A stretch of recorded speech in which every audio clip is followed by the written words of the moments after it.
Oh, another gorgeous picture postcard evening in Miami. Cardinals and Marlins finishing off a 3-game series, and the Cardinals have taken the first two. An agonizing loss last night for the Fish, who had a 5-1 lead go up in smoke. Hi, everybody. Rich Waltz along with Todd Hollinsworth. As if that wasn't bad enough, of course, the Marlins had lost 4 frontline players in the span of 4 days. Coming up this morning, Adeiny Echeverria out with an oblique. He's on the disabled list. JT Riddle in the lineup, taking ground balls during batting practice. Ball off the finger. He's out of the lineup. Who's at short? D. Gordon. Great to see D. Yeah, you see him right there taking ground balls during batting practice today, kind of warming up. Listen, I don't think this is a big deal. I actually think it's kind of cool to see D back over there again. D is a tremendous athlete. We know that about him, and I think this is a great opportunity. Listen, this team has been stuck in a losing rut right now. Whatever kind of brings that smile back to your face, and maybe it's just getting that start at shortstop or shaking up the lineup a little bit. But again, you just want to see the Marlins get their smiles back. Now, in the transaction that took Echeverria to the disabled list, Steve Lombardozzi Jr. is up from AAA New Orleans, finds himself right in the starting lineup at second base. Yeah, why not? Just throw him right out there and have fun with it. Good for Steve Lombardozzi. Did what he needed to do to get himself back up to the big leagues, and he's got a great opportunity right now. Good performances, I think, are going to reap opportunity right now with all of these injuries. So you get out there, you play well, you get more at-bats. Now the Marlins have to face one of the best right-handed starters in Lance Lynn, and here's the lineup. What do you see? Well, you see Dietrich right there at the top of the lineup. Now, 26 games, has a 400 on-base percentage, 406 to be exact, right there at the top of that lineup. So look at the lefties. Hopefully they can get something done. But as you said, Lance Lynn really, really tough on right-handed hitters. Yeah, Lynn gets the ball for the Cardinals. Tom Kohler gets the ball for the Fish. And we've got first pitch right around the corner. When we get back, how do you right the ship with all the injuries and the frustrations and the ejections? Well, that's Craig Minervini and Jeff Conine's job.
Of the ship turning around at the helm, Jeff Conine and Craig Minervini, right, guys? Yes, well, I hope. I hope it is, Mr. Conrad. Did he just say we're at the helm? Yes, you're at the helm to right the ship and give us your recipe for righting the ship. All right, let me take Which control of the steering wheel. What's the first thing you got to worry about, seriously, to get things back in order? Anything that stands out? Well, you got to keep a lead right now. You got to win the games you're supposed to win. They've had 2 of the wins slip away from them the last 5 days. They got to win those games. All right, some more on that from Don Mattingly, the manager, the actual official skipper of the Fish. You know, it is something we talked about, and every team has a number of, you know, some form of injuries. And when we talked about the injuries, you know, you just hope for short-term stuff, you know, one here and one there. You don't really think about losing, you know, your both shortstops and your third baseman, you know, in a 3-day period there. So. Yes, Don Mattingly said yes, every team has injuries, but it's been very rare that they've had this many injuries in this short period of time that the Marlins have had. 4 guys going down in the span of 3 or 4 days is unheard of. Prado, Echeverria, Riddle before the game. Not serious, at least it doesn't seem like a right index finger, but he was in the lineup at 5 o'clock, and he was out in the lineup at 6 o'clock. Yeah, unfortunately, Rojas and Martin Prado are going to be lengthy injuries. They're going to be out for quite some time. These guys have to step up and pick up the slack. And Steve Lombardozzi gets in. He plays second base. Dee Gordon, as you heard, will be at shortstop for the Marlins.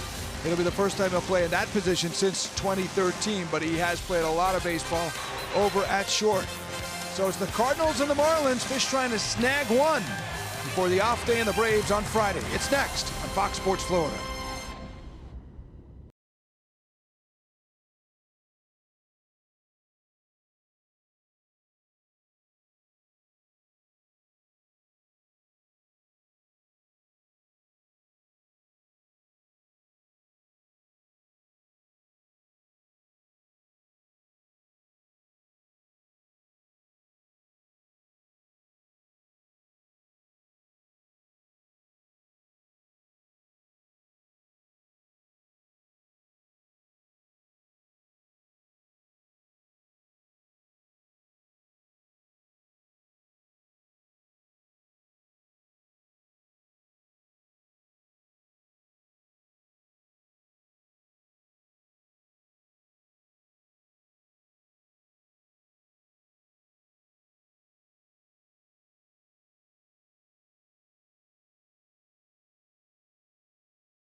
Monday Night Showdown is driven by GMC. Roof is open. Gorgeous night. Marlins and Cardinals. Game 3. Game 1 brought a decisive win by the Cardinals, 9-4. Game 2 last night. Heartbreak for the Marlins. A 5-1 lead lost late by the bullpen. And tonight, Tom Kohler stares in at this lineup for St. Louis. Southwest presents Colton Wong, Randall Grichuk, Matt Carpenter, Jed Jerko at third, Yadier Molina in the 5 spot. Aledmys Diaz out at short. Can somebody get Tommy Pham out? He wrecked the Braves, and he's had 2 nice games against Miami. Magneuris Sierra, his first taste of the big leagues this week. And Lance Lynn hits 9th. Here's Tom Kohler making his 7th start of the season. You see the ERA 5.40, 1-1 record, 30 innings. What stands out? The 9 home runs he's given up. Now that's got to keep the ball in the yard tonight. Want to get that leadoff guy out. I'm not talking just the leadoff hitter of the ball game. I'm talking about the leadoff hitter in every inning. Those hitters are hitting .520 against Tom Kohler, so that's been an issue this year. If he can do a better job of that tonight, probably get himself some better results. Miami's defense, pay attention. There have been some changes here. Yep, you're going to have to stay with me tonight. Pay attention. Homework after. Ozuna, Yelich, and Stanton. Well, that's your outfit usually is. Dietrich, Gordon, Lombardozzi playing second base. No, by the way, D. Gordon, he's at shortstop. Justin Bour, JT Realmuto, and Tom Kohler on the mound for the Fish. Yeah, D. Gordon did come up in the Dodgers system as a shortstop, and he played a couple big league seasons at short. But after the 2013 season, Dodgers moved him to second base, and of course he's been a second baseman with the Fish. Steve Lombardozzi is a versatile infield type guy who has major league experience. Called up from New Orleans with the injury to Adeiny Echeverria. He left last night's game with an oblique injury, same injury he suffered earlier in the year. And for Don Mattingly, keeping players around and keeping himself around has been a challenge the last 2 nights. Mattingly ejected in both ball games of this series early. It was Hunter Wendelstedt in game 1, and it was Andy Fletcher in game 2. Alan Porter is working home plate. Colton Wong is waiting, and Tom Kohler misses outside with a fastball. This ball game is underway. Wong to be followed by Randall Grichuk and Matt Carpenter. Tom Kohler tonight, fastball, slider, curveball change. We've seen a little bit of a pattern over the last few starts. Starters wanting to get out there and really establish all of their pitches. So let's look and see if Tom Kohler tonight tries to do just the same thing, what we've seen early in this ball game. Breaking ball. And Kohler can really spin it. Is at 2 speeds of curveballs, kind of the spike curve and a slurvy tight curveball. That breaking ball misses down low. There's Andy Fletcher. Hopefully everybody's feeling a lot better after last night. Fletcher's at third. Hunter Wendelstedt's at second. Joe West is at first, joining Alan Porter. 2-2 coming from Kohler.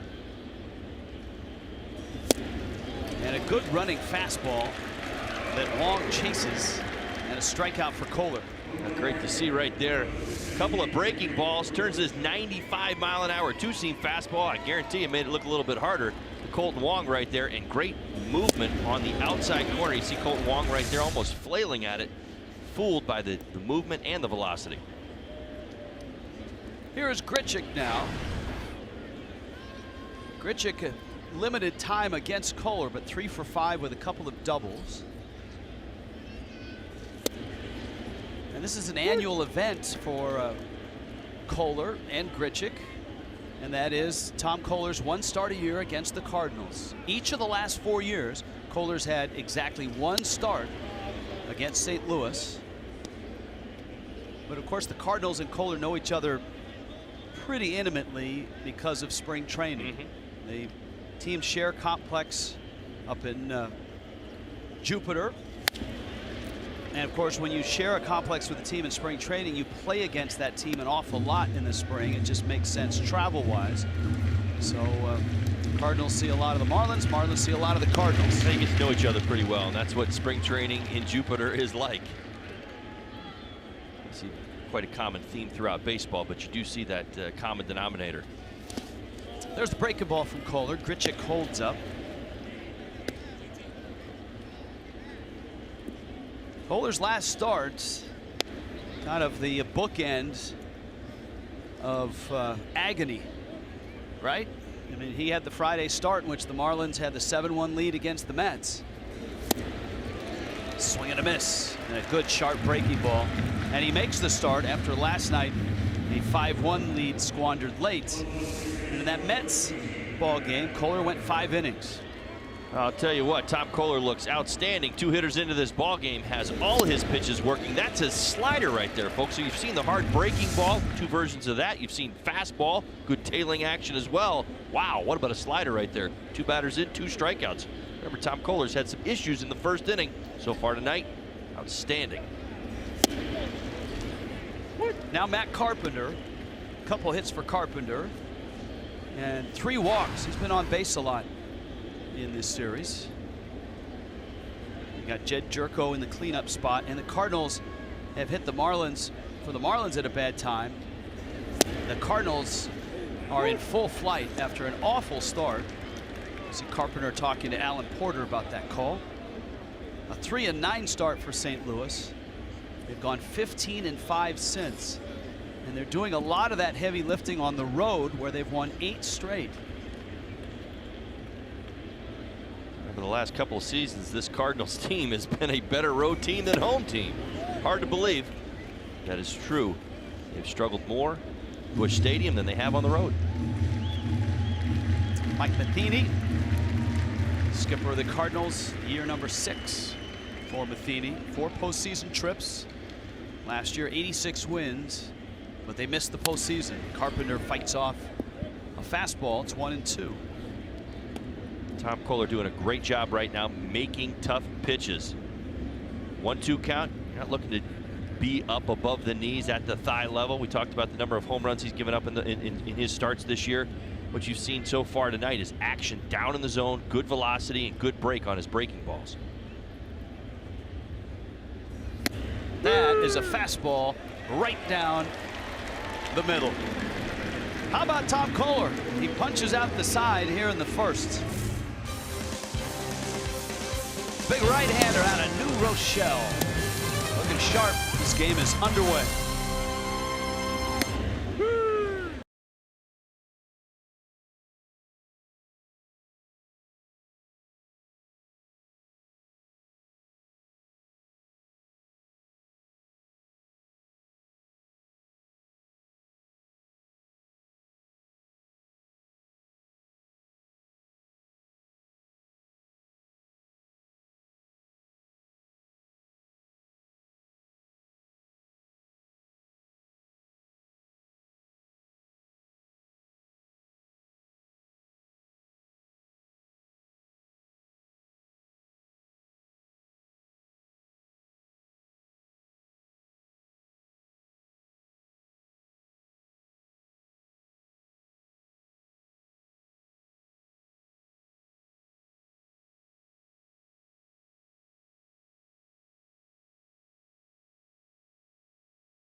Florida, it's brought to you by Southwest. Transparency, low fares, nothing to hide. By Publix, where shopping is a pleasure. By Jeep, get great deals on the Jeep lineup at the Jeep Spring Clearance event. And by your local Toyota dealer. Let's go places. Tom Kohler strikes out all 3 Cardinals he faces. And now Lance Lynn will take a look at this lineup.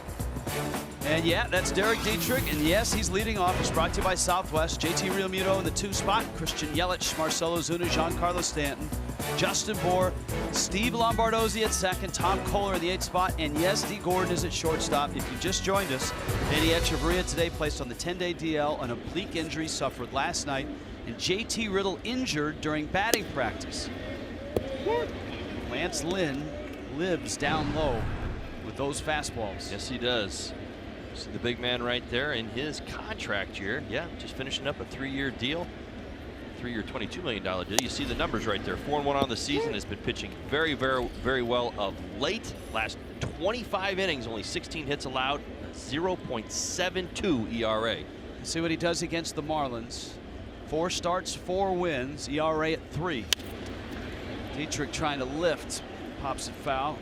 Derek Dietrich in this series with a couple of hits, And Dietrich last night with an enormous hit, a 2-run double as the Marlins took the lead in the 6th inning.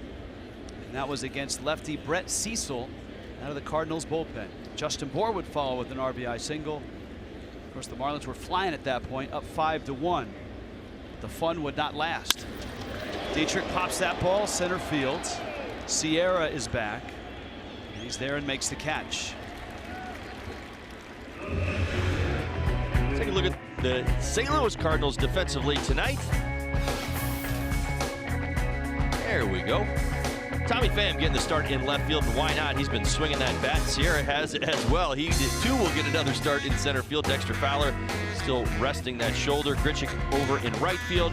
Jerko Diaz, Colton Wong, Matt Carpenter over at first base. Yadi Molina and Lance Lynn on the mound. Real Muto now. Fastball starts his night for a strike. JT a base hit last night. Checks in right at 315 on the average.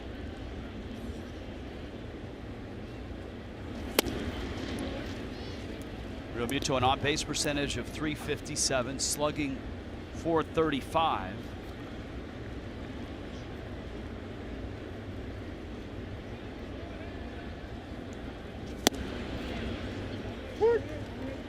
Fastballs, lots of them from Lance Lynn. That's what he does. He's going to move it around the strike zone. He's going to predominantly keep it at the knees, but he'll elevate for purpose.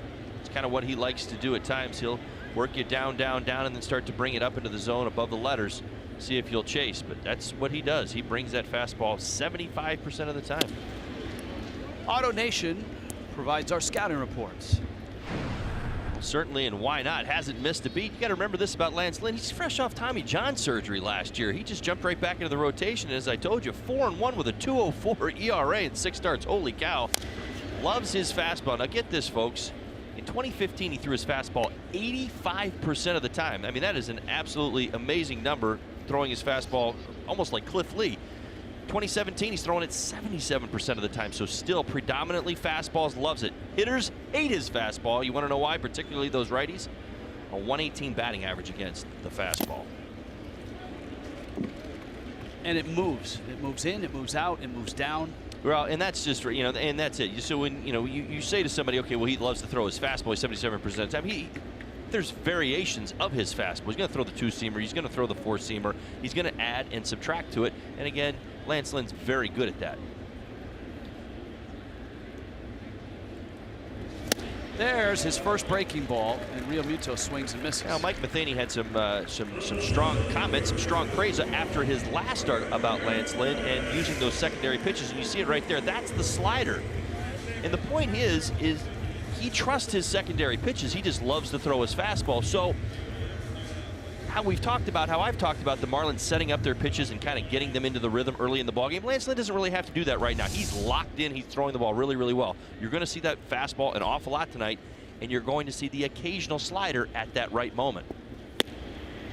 Christian Yelich takes outside, and of course, those very words were spoken last night.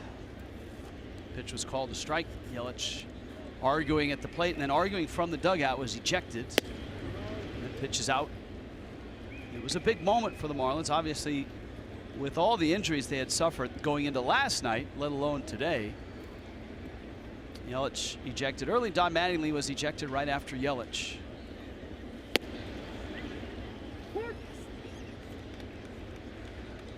Six at-bats against Lynn, 1 for 6.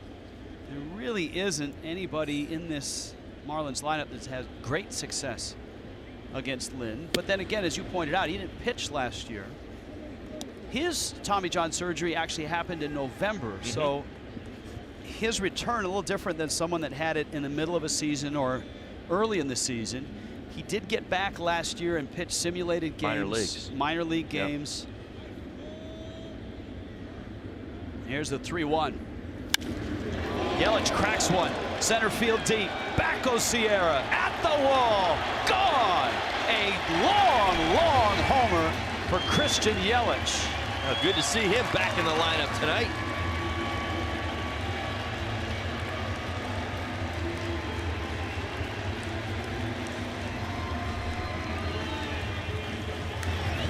Yelich gets into one, his 5th on the season. Well, if you're a betting man, you're betting fastball in that situation. Why? We told you this is what Lance Lynn does. He loves to use that fastball. There is one very positive number, Rich, tonight that I get to throw out in regards to Lance Lynn, how good he's been. But for the Marlins, left-handed hitters are hitting .305 against them this year. So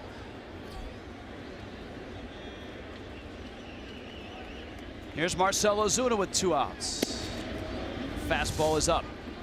now you see it right there. Look at the grip as it comes off his fingers right there. That's a 4-seam fastball. Kind of creeps back out over the plate, and Christian Yelich is ready to hit. Some deductive reasoning there. You know, you got Lance Lynn on the mound. You're betting you're getting a fastball on that count. That was an impressive distance as well, 442 feet. Everybody on both sides the last 2 nights has said that with the roof open and the windows open, the ball has not carried well at all. I think we saw that with the Grichuk ball that was caught at the warning track, and even the Stanton ball that went out barely got out. Ozuna takes inside. Christian Yelich got into that one 108 miles an hour off the bat. 442 feet.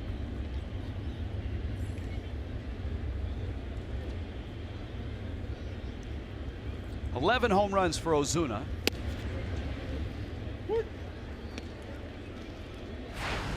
And a 3-1 pitch coming.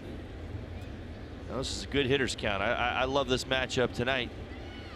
In part because Marcell Ozuna doesn't have good numbers against Lynn. Pitch is in. That's an important take for Ozuna. While he's continued to hit and produce, his patience has stayed pretty solid. Great point. Think back to the beginning of the season when Marcell Ozuna was really swinging the bat. He was getting his pitch, but he was pretty wild in the strike zone. He was hitting some balls off the plate, having a lot of good success. He was locked in, but as soon as he kind of got out of that a little bit, he was chasing. He went through this period of chasing a lot of pitches. I think it was 3 for 34 or something like that. Now he seems to be back, but the discipline is there as well. Great point. Good to see right there, laying off that tough pitch on 3-1. Stanton doesn't see a first pitch fastball. He saw a slider that's outside. Giancarlo 0 for 2 last night. He walked twice. Stanton homered in game 1. He's hit 11. You got Ozuna at first, and the outfield quite deep. Lance Lynn 2 sliders to Stanton. Stanton has homered, but he's just 2 for 12 against the 30-year-old in 2 days. Lance Lynn, Brownsburg, Indiana.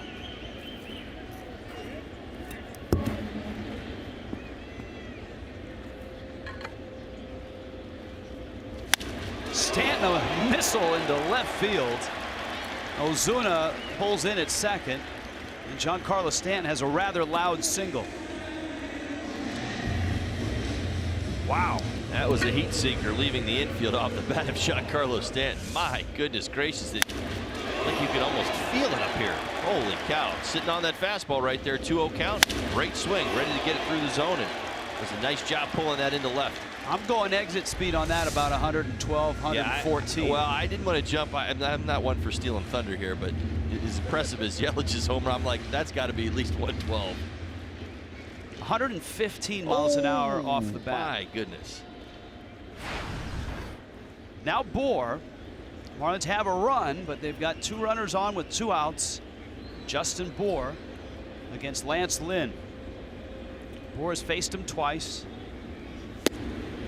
Takes a strike. Alan Porter has a little bit of a delayed strike call. Not quite Tim McClellan-like. McClellan was about a 3 or a 4 second. Bohr takes a rip at a fastball. It's 0-2. Well, it was pretty quiet too. You had to kind of peek back just to get a feel for him. Would he ever give you a vocal cue? Nope. It was just guess. You kind of had to pay attention. You had to track pitches and look. You kind of peripherally looked out of the back of that eye right there just to make sure, and you had to wait, which made it even more painful. So there was some suspense. Oh, as a hitter. absolutely. And hitters don't need any more suspense. That's a fact. We're already nervous as it is in there. All right, let's see what he gets. 0-2 here. Fastball out.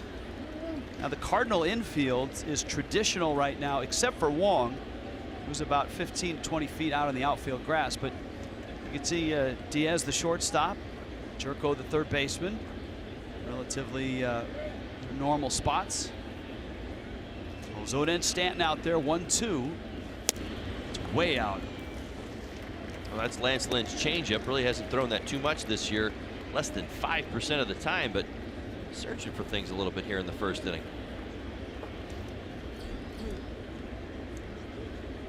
Steve Lombardozzi is on deck.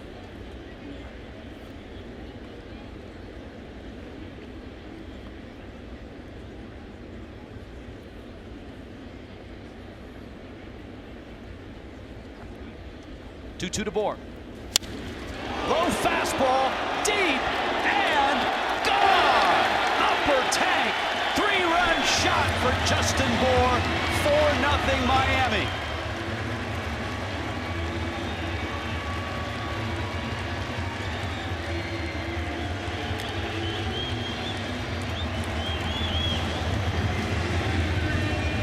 That one real big number against Lance Lynn is the left-handed batters against him, and my oh my, have the lefties done damage tonight.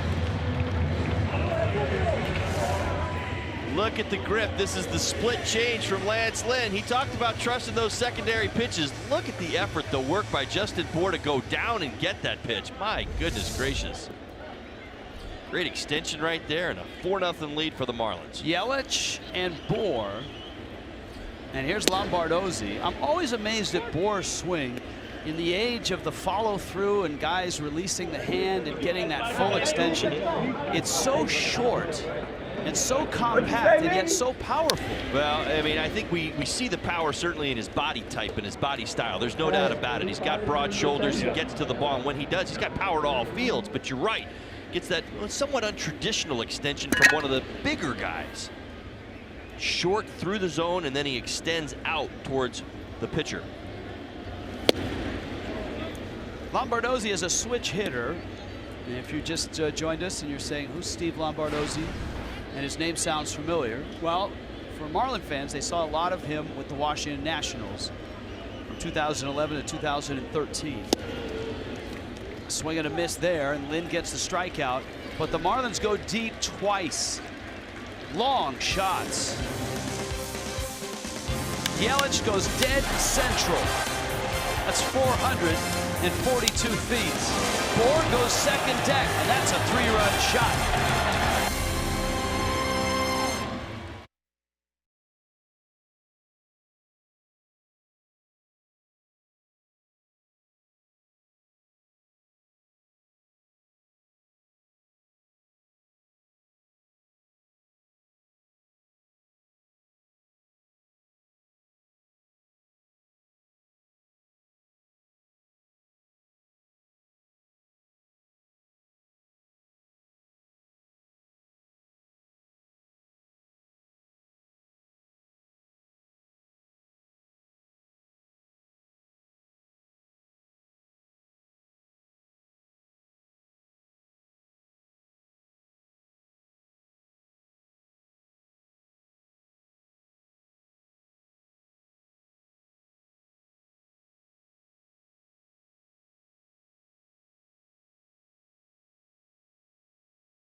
Mother's Day on Sunday here at Marlins Park. Bring the family to see the Fish and the Braves at 1:10. Pick up the Aquafina Family 4-pack, 4 tickets, 4 Nathan's all-beef hot dogs, for Pepsi soft drinks or Aquafina waters start at just $84. Purchase your tickets today at marlins.com/promotions.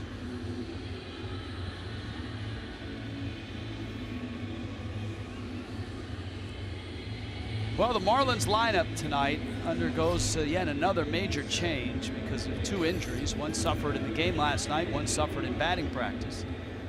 And so what do they do against one of the best right-handers going in the National League? They come out and put 4 on the board. It's the lefty bats that hit the 2 homers. Christian Yelich and Justin Bour. And Kohler, who struck out 4 back in the first, gets Jed Jerko, Yadier Molina, and Aledmys Diaz. Tom Kohler, a really strong first inning, mixed his pitch as well, saw a good fastball, good tailing fastball.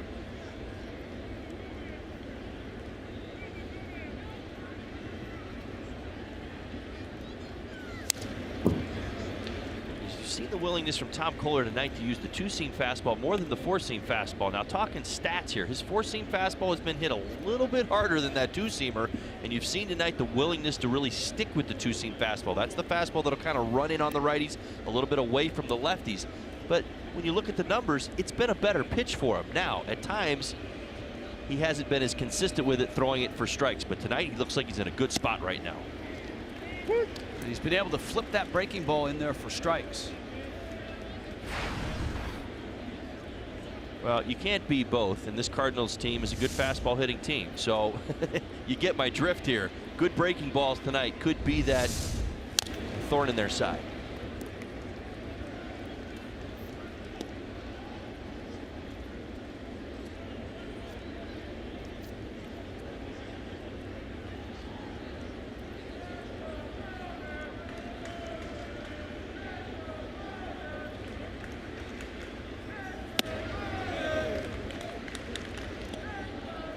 Jed Jerko has had a nice start for the Cardinals this year.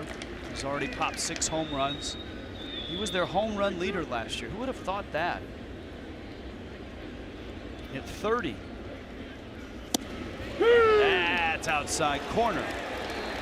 I like Alan Porter's call in that he has a little bit of flamboyance to it. A little emphatic. A little guttural with the call. There it is, 2-seamer right there on the corner. Outstanding command, low and away. Let's listen. The little left kick up there. Yeah, there's no arguing with that either, by the way. Just throwing it out there early. Now Yadier Molina. If things fall as they should, Yadier Molina at some point tonight will double into the right center gap. He's only done it 6 games in a row against the Marlins. Bouncer, Dietrich backing up, fires across the diamond in time to get Molina. And Kohler has retired the first 5 that he's faced. Well, a lot of times what you'll see, and you saw it a little bit right there with Yadier Molina, maybe you see it with a little bit of the bottom of this lineup, somebody comes out and starts striking out hitters like Tom Kohler has done right here, it'll kind of create an over-aggressiveness from the hitters that typically follow. So Tom Kohler be on his game right here. Good first pitches, might be able to pick up some quick outs. Here's Diaz now.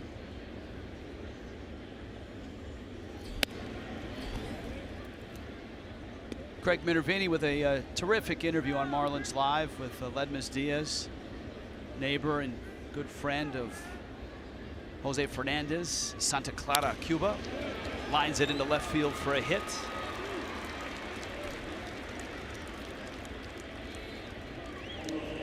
And so Diaz with a 2-out single. Well, snaps an 0 for 15 for Diaz. And so Kohler has gotten through the easy part of the lineup. Now comes the tough part. And you may think that's sarcasm, which normally starts in like later in the game, but it's not. I mean, the 7th, 8th, and 9th hitters of the Cardinals have just been eating Miami alive. Tommy Pham has had big hits. He had 2 doubles and an RBI last night in the 7th spot. Mengeras Sierra is 4 for 8 in this series, and the 9 spot, including pitchers, 5 for 9 with 6 RBIs. And that's just in 2 games. It's going to get you. I mean, you're going to pay for that kind of production from the bottom of the lineup. Breaking ball, Pham takes it. And it's 1 ball and 1 strike.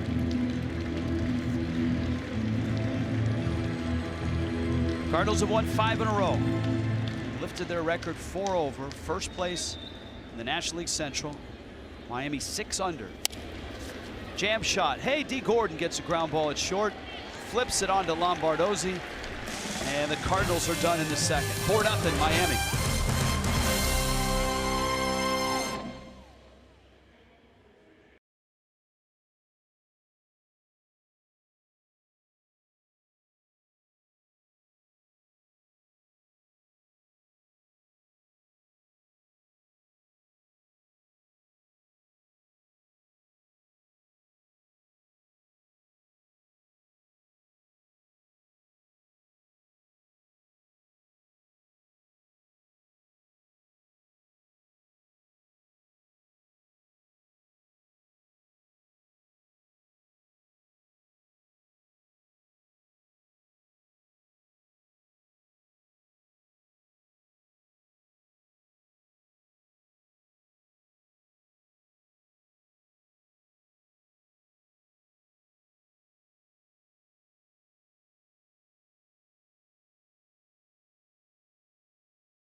Take a look at Tom Koehler's delivery on 2 separate pitches, but 1 moving picture. You think hitting at the big league level is easy, kids? Are you kidding me? Look at this release point. This is 2 pitches, his fastball and his breaking ball. Track him all the way in.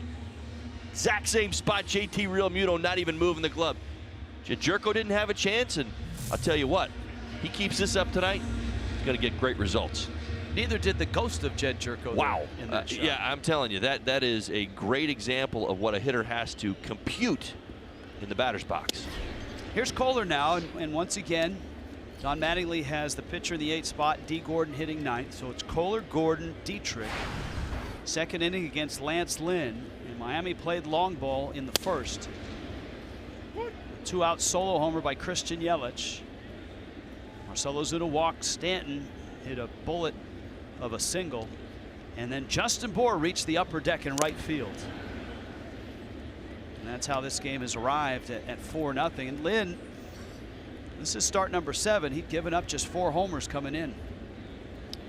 He'd been good, really, over the last 4 starts. Brilliant. Only a couple of earned runs over those 4 starts. As I said, a .72 ERA. Now back to the hitters hitting, the pitchers hitting 8th. You're going to tell me that's not because Tom Koehler's really been swinging the bat well this year? No, nothing.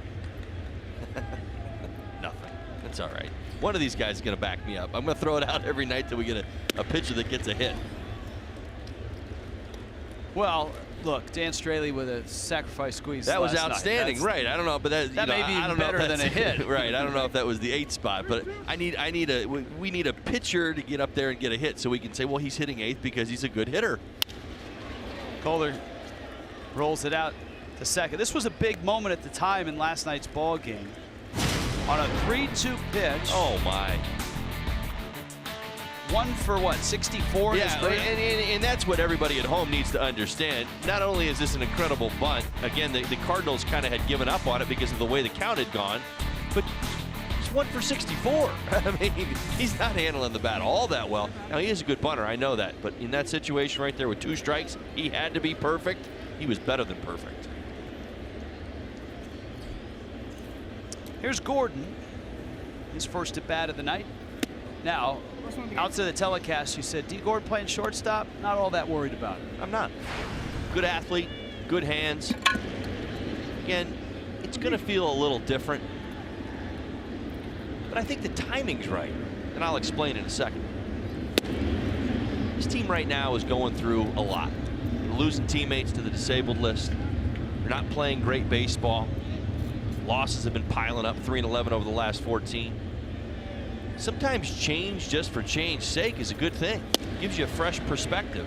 Now, I know this kind of fell in D's lap, and he may tell you he's not a fan of it, but it at least allows you to get out of what has been a very negative stretch for this team as a whole. It just changes your perspective. And I always appreciate it. You know, if I was playing left field at a random start where I would start and right, it would just give me a different view of the game. And I think for D. Gordon, who's been struggling maybe a little bit with the bat as well, it just gives you a little bit of a different perspective. And I think having Perry Hill to lean on is a huge boost. 3-1 pitch. And it's a strike. You know, as much work as Hill has done with D. Gordon at second base, a lot of that stuff translates to short in terms of footwork and Sure.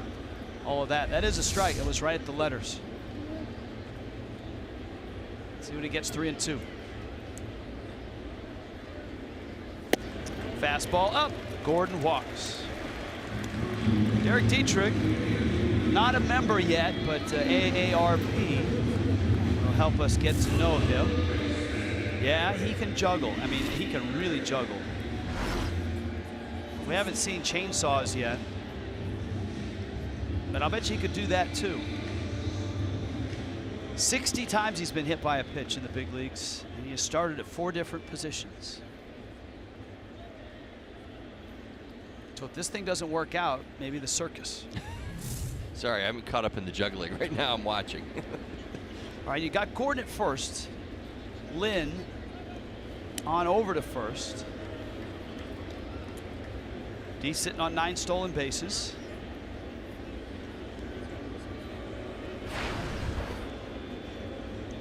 T. Gordon and Christian Yelich, the only starters tonight with stolen bases. Molina's out for a visit.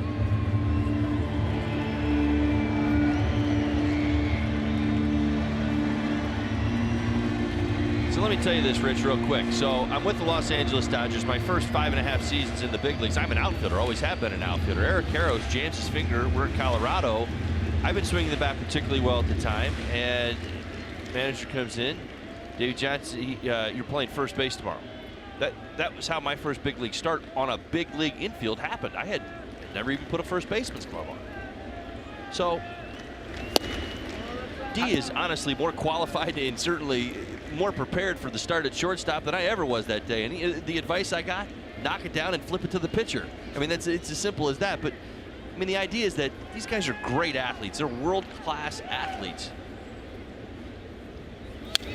D. Gordon doesn't take ground balls at shortstop, but moving over to short for a little while shouldn't be a big deal for this man. Coming up as a shortstop in the Dodgers organization. First couple seasons in the big leagues. Right now, has his sights set on second base.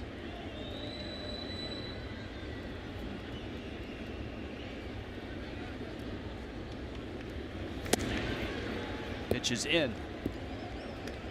Lance Lynn, though, is tough to run on in his career. The caught stealing percentage is 48%. Major league average in that time span, 28%. And he's got a Molina behind the plate. That's right. Probably adds to that percentage. Sure does. Well, he's been impressive. Tonight, Marlins doing a fantastic job of getting that pitch count up. You see it at 48 already. We told you how locked in Lance Lynn was. He is really kind of second guessing his fastball location. That's so important to what he does because he throws it so much. But I think those 2 home runs really have gotten his attention. He's trying to be a little too perfect right now. Dietrich swings and misses. It's 2-2.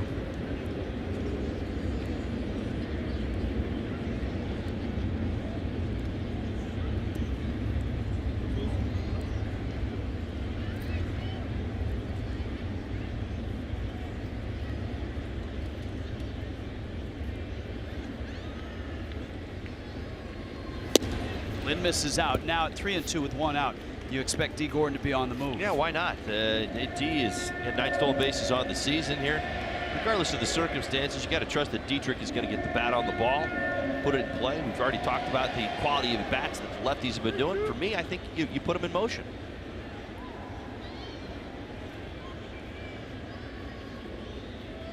Three-two. He runs. Dietrich takes. Ball 4. And Gordon will get second base. And the Marlins now first and second. And you're into Real Muto and then Yelich. They are really making Lance Lynn work. Good, disciplined at bats. Not going for that two-seam fastball, working off the corner. You have 3 walks to go with 2 strikeouts.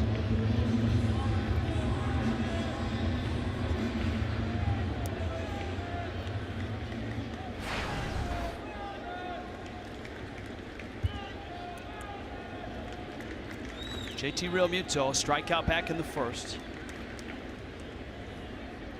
Cardinal infield looks for a double play.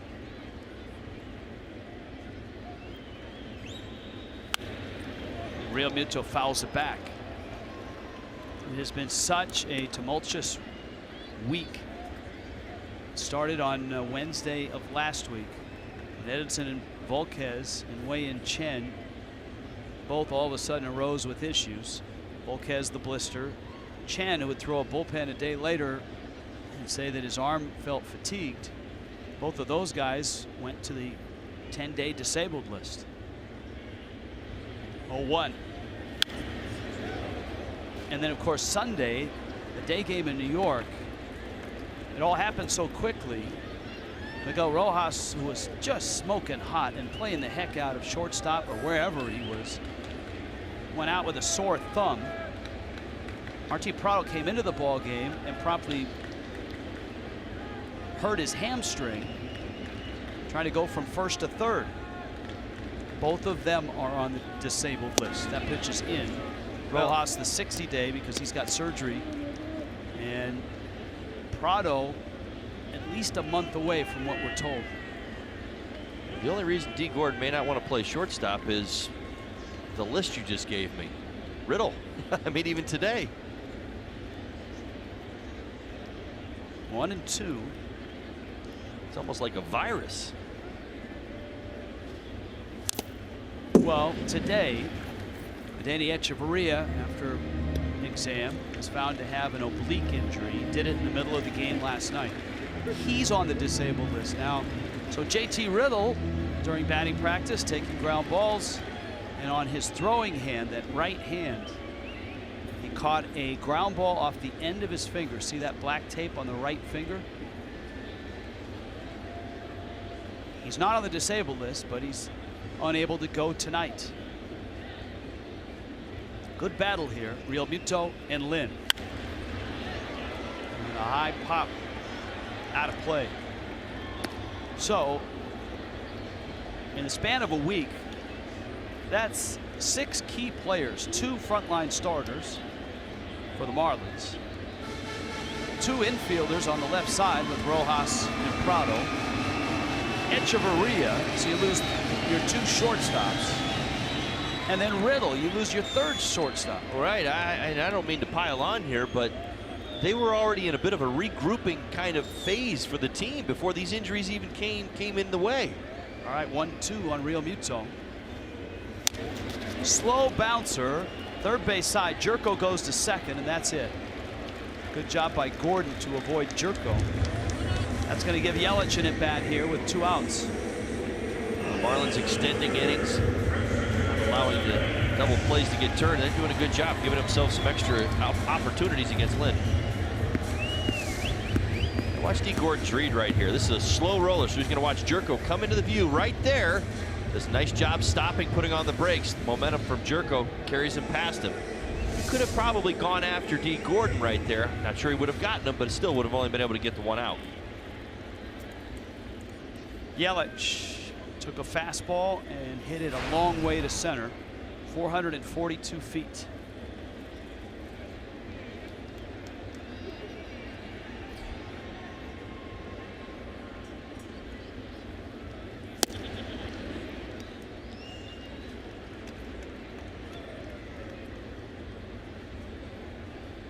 3 for 6 in the series.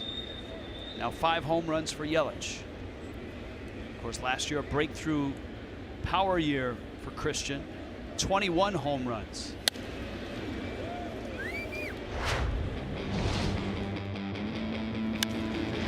There you go. That's what 442 feet of swing looks like. My goodness gracious. 3-1 pitch, knows it. I think he even showed it to you right there, Lance Lynn. He showed you what he did with that four-seam fastball. He yanked it across the strike zone. Christian Yelich ready for it.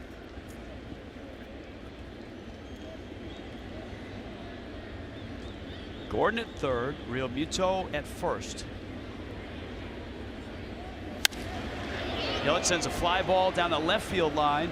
Pham towards the wall, and he reaches up and makes the catch.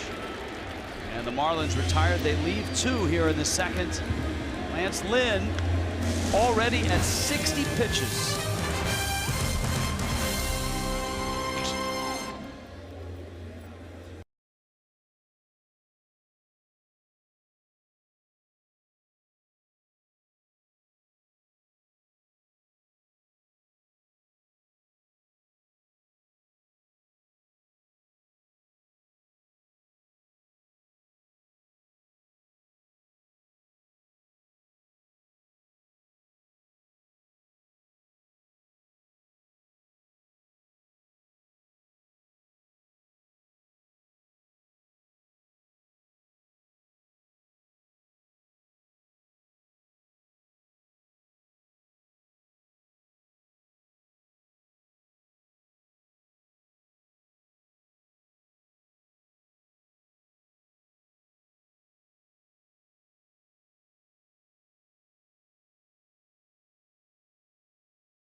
Four nothing here in the top of the third. It's been a long road, but welcomed road back to the major leagues for Steve Lombardozzi, whose dad played in the major leagues. He was drafted in 2009, 19th round pick for Washington, made the big leagues finally in 2011, and since then has been with 4 other organizations and now a 5th with the Marlins, so 6 overall. We asked him about his road back. It was only a year ago, guys. He was playing for the South Atlantic Blue Crabs in an independent league in Maryland. So what was his sales pitch to get back to the big leagues? Well, he told us today he flew down to Tampa just before spring training with his wife, Brooke. They rented a car. He had his baseball gear with him, and he literally called about 6 or 7 teams. 3 called him back, mostly saying, we'll keep you in mind. But one team gave him a workout, and that was the Marlins. And he went to Jupiter. He said in between, during these days, his wife, Brooke, would literally hit him ground balls. They'd go to a field, ground balls, batting practice, and he went through workouts with Brooke. Marlins gave him a look. He signed with the Marlins February 28th. And when he told his wife last night he was coming back, he said it was very emotional, and apparently Brooke has made her way here. I'm not sure if she's here yet, guys, but it is certainly a family emotional time for the family here, being back at the big leagues for Steve and Brooke and the family. Guys? It's a great story, and people think it is a glamorous life, but for many major leaguers, the road here or the road back can be grueling and challenging. You know, he was just listening to that story, and great story, Craig. Committed to getting back here. I mean, you just hear the level of dedication, you know, the willingness to kind of sacrifice everything for the career, and good to see him get an opportunity with the Marlins here at the major league level. Now, the path to the big leagues for this guy, Magneuris Sierra, was because the Cardinals have been losing outfielders, much like the Marlins have been losing infielders.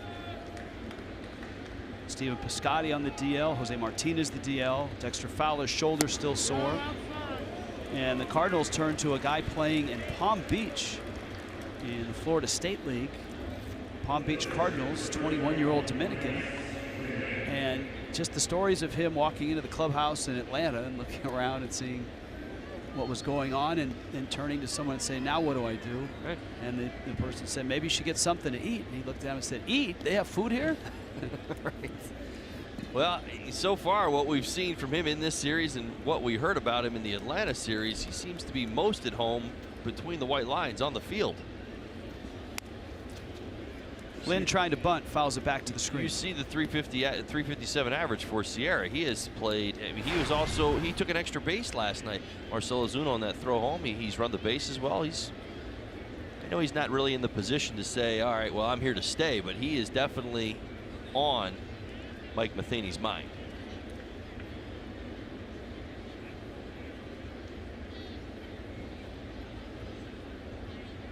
Kohler to first. Well, the one thing he can do, he can impress John Mozeliak, Vice President, General Manager, Mike Matheny, teammates, everybody in the front office, which will help him in two ways. Number one, it could get him back here sooner. Number two, it could get him promoted out of single A to double A sooner.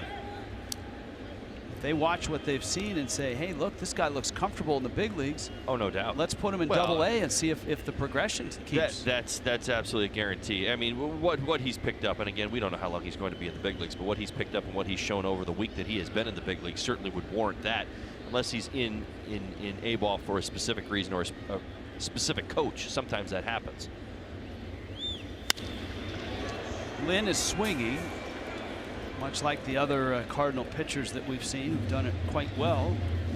Wainwright's had a great year at the plate, and of course Carlos Martinez drove in 4 runs on a double and a single on Monday night.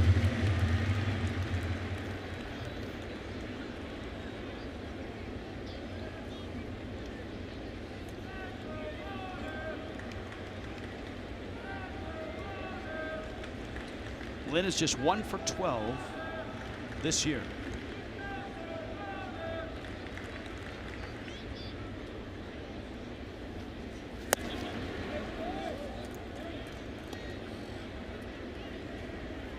One and two.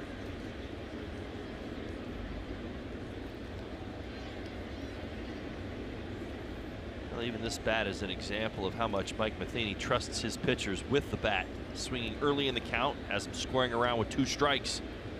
Still believes that his guys can get the bunt down.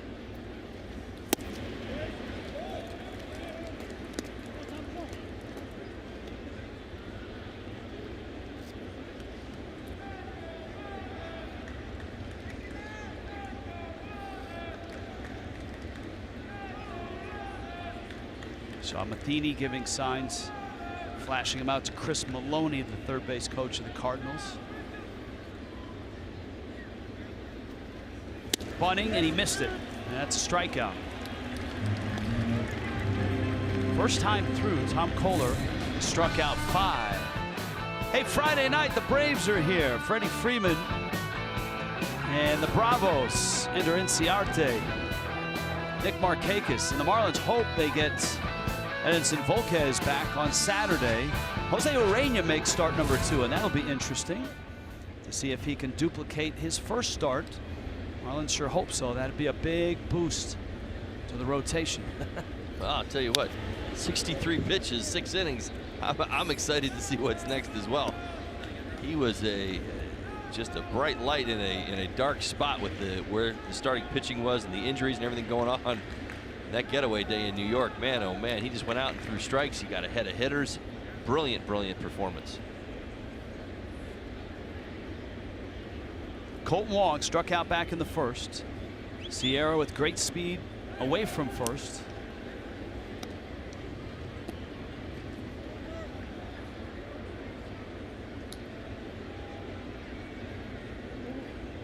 That's Oliver Marmol, first base coach.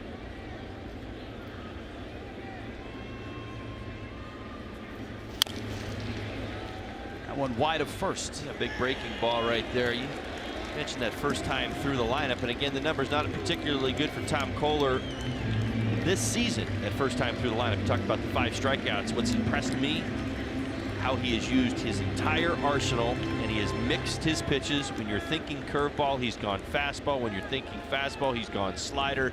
He's even thrown a few changeups in there. He has come out and he has been on his game so far.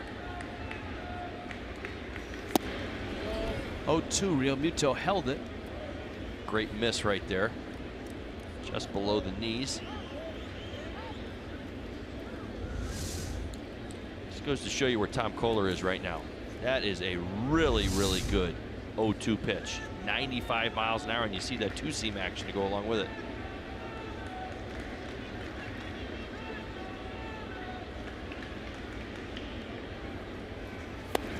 One-two pitch hit him. Wong goes down. And now the Cardinals have first and second.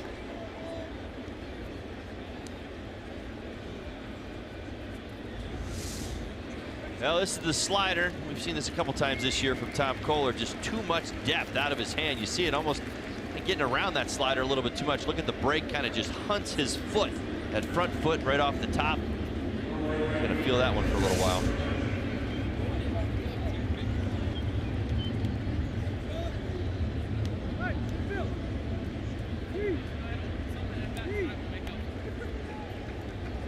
So with one out now, Randal Grichuk is up.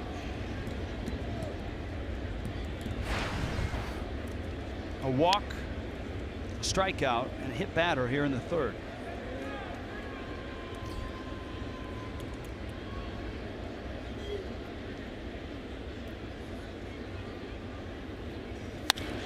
Grichuk, left center, ball hangs up. And Yelich is under it, makes the catch. Both runners tag. Wong's coming to second. Yelich's throw not in time. And the Cardinals move up 90 apiece, but there's 2 outs. And that's a ball that seemed to hang up in left center field. Christian Yelich does a nice job of getting behind it, getting the strong throw back into the infield. Both runners able to advance, though. The fly ball took Yelich just about to the track in center field. St. Louis with an opportunity here. Matt Carpenter is the hitter. Just 1 hit so far for the Cardinals. Carpenter called out on strikes in the first.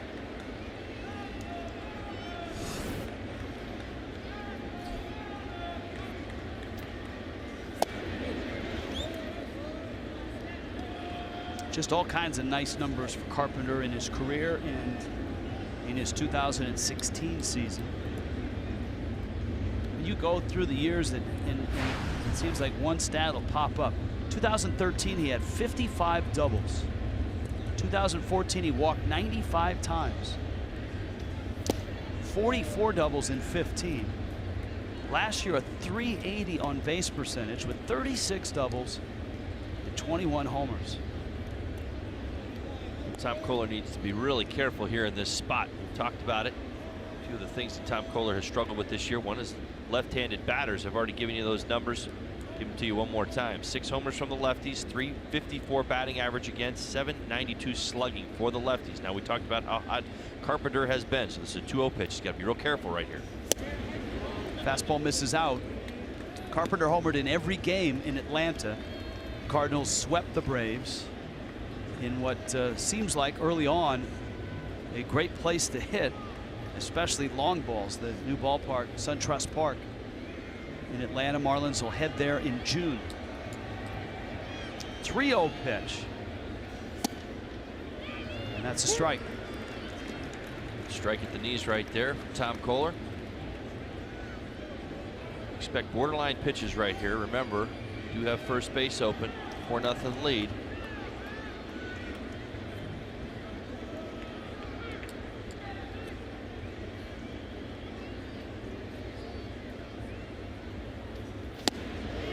Koehler gets a strike with a breaking ball. That's a great example of keeping a hitter off balance right there. 3-1. We've talked about living on the corners, but goes with the breaking ball right here. Matt Carpenter gives up on it. Why? He's still sitting fastball right there.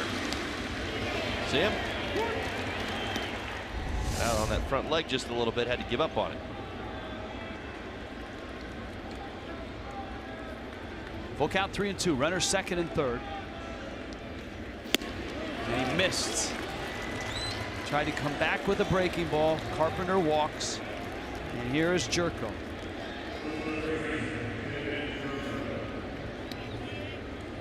Jed Jerko can hit a fastball.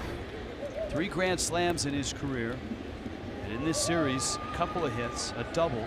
He's driven in 3. Well, again, you know, we talked about those splits in Lance Lynn, how the left-handed hitters have done a lot of the damage against him. The righties, he's controlled them better than anybody in baseball. Now, for Tom Koehler, he's controlled the righties, which is a little bit more traditional. Told you already those strong numbers for the lefties, but this is why with that base open, you be careful with Carpenter. You got an opportunity with Jerko right here to make a few pitches. Right-handed hitters only hitting .230 against Tom Koehler this year.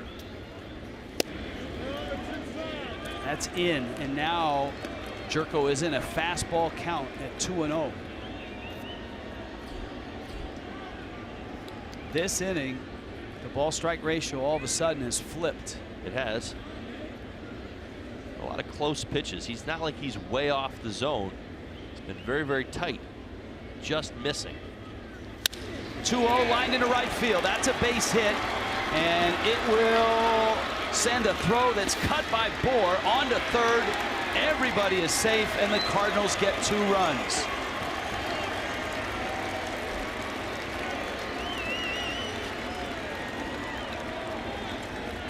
Sometimes a matter of inches is all it takes. Think back to the 1-0 pitch. It would have changed the count. Instead, it was called a ball. Now it's 2-0. Jerko hunting a fastball, no doubt about it. Actually, really good approach right here on a fastball away. Carlos Stanton comes up with a good strong throw to Justin Bohr. He chose to go across the diamond. Unable to get Matt Carpenter.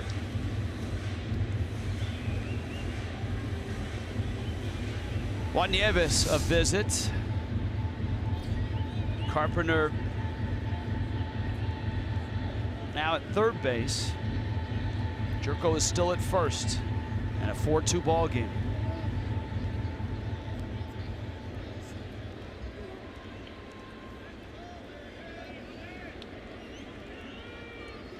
And of course, the 2 runners that have scored, a walk and a hit batter. Now Molina.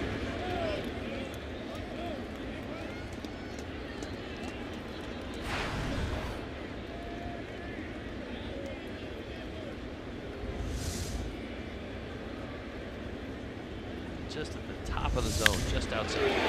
Into center field. That's a line shot single. The Cardinals have made it 4-3. Carpenter scores.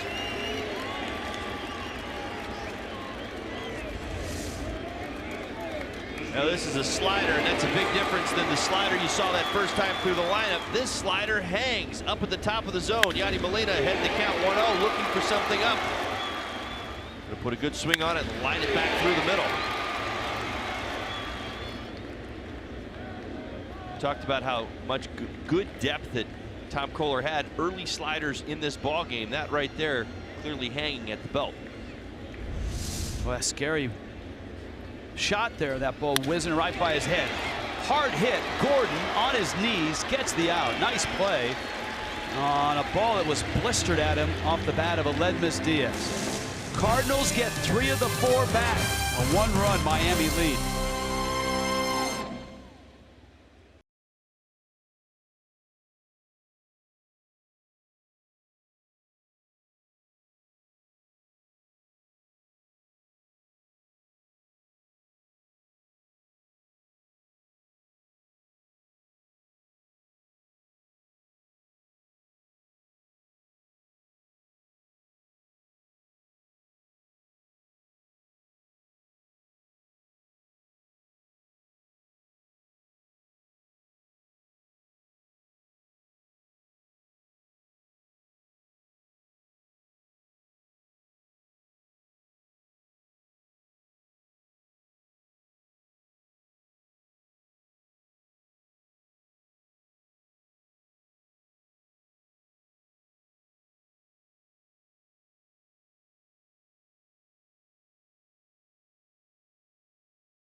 Miami. Look at that. How spectacular is that? The skyline of Miami and the moon coming up. 2017 Esurance MLB All-Star Ballot is online. It's your chance to choose your favorite Marlin, favorite Major League player. Send them to the All-Star Game, which is right here in Miami on July 11th and on Fox Sports as well. It's presented by MasterCard this year. Go to marlins.com/votes. Rich Waltz along with Todd Hollinsworth. Craig Minervini is with us. Not the waxing gibbous, but the full moon. Unless someone at home can inform us otherwise. The waxing gibbous was just slightly Yes.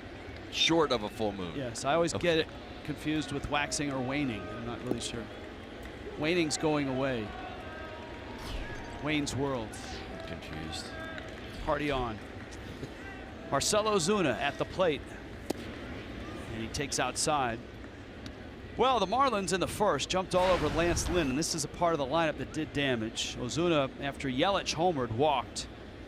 Stanton singled, and then Bohr hit a 3-run homer. And it's Ozuna, Stanton, Bohr in the third. Well, Lance Lynn clearly struggling with his fastball command as well. Let's see if the middle of the Marlins lineup do some damage against him. There was some loud swings that first time through.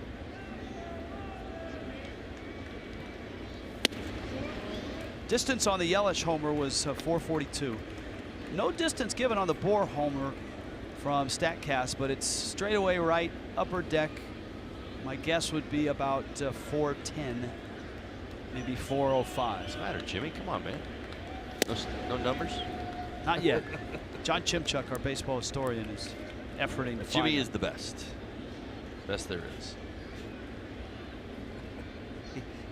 I looked over at him for a number and he was like, not me, I didn't do it.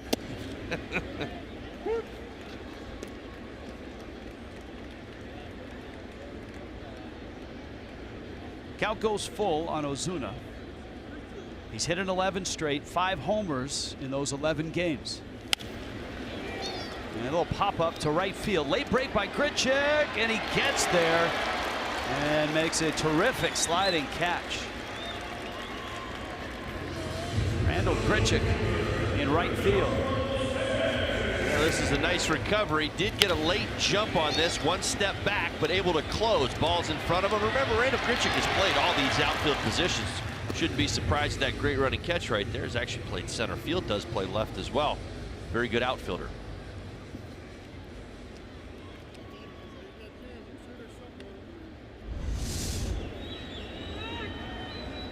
Giancarlo Stanton singled to left, and that's what it will look like in the box score on your device or tablet, or if you read the paper. What you won't see is that the ball left the bat at 115 miles per hour. 115.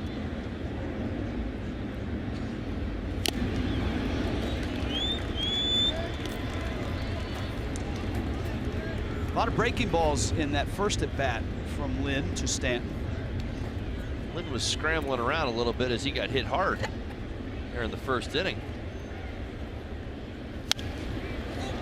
Stanton pops it up. Molina for a look.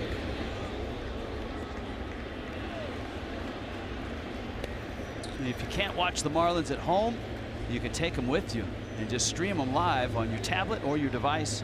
The all-new Fox Sports Go. Just download the app today. Take the Marlins wherever you go. Stanton, 0-2 coming.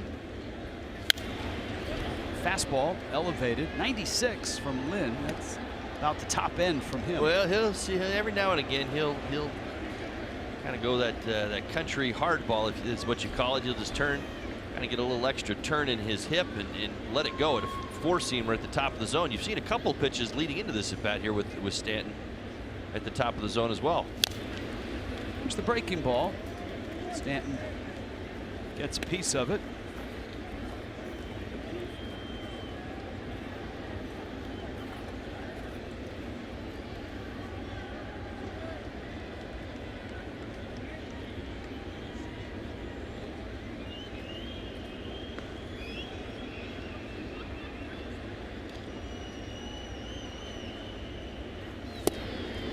Low fastball. Looked like it handcuffed Molina. It's got the two-seam action, kind of started running back towards the plate and down. That's what it does. Talk about how difficult Lance Lynn can be to hit at times, especially for right-handed hitters. So some of that late motion, that late movement on that pitch right there.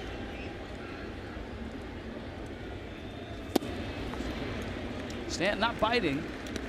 Seems to identify sliders quite well tonight out of the hand of Lynn.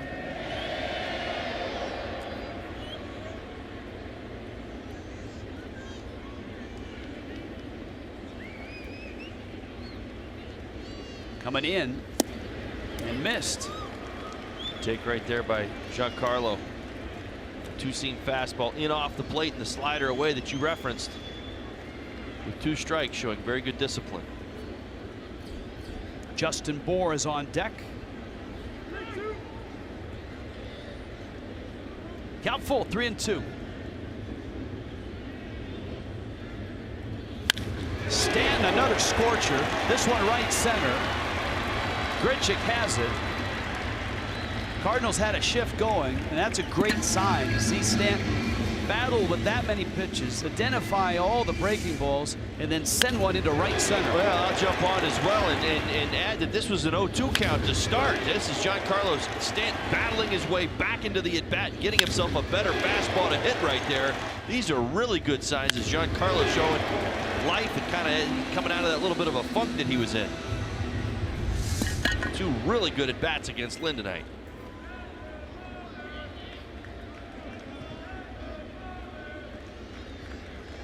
Justin Bour, a mere 103 miles an hour off the bat. Didn't get it all.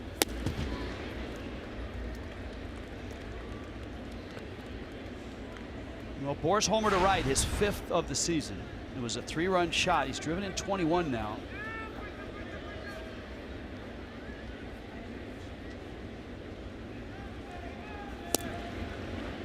Little split finger pitch. And Bour lost it. Not only did he lose it, all of the work that was done prior to him actually making contact with that ball, that's what he should be most proud of. Goes down and gets that split changeup. You watch, he lowered himself with his knees and able to extend with his hands. Nice adjustment right there on the 2-strike pitch.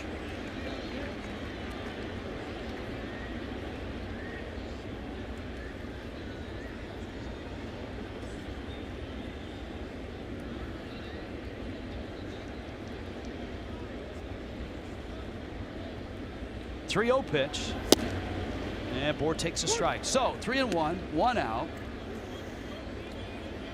Does Lynn dare throw him a split finger? No.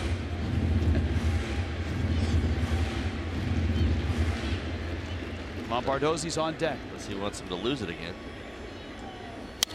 Low fastball. Bour sends it out to left center this time. Pham is there. Stanton tags and holds, and Lynn has the 2nd out.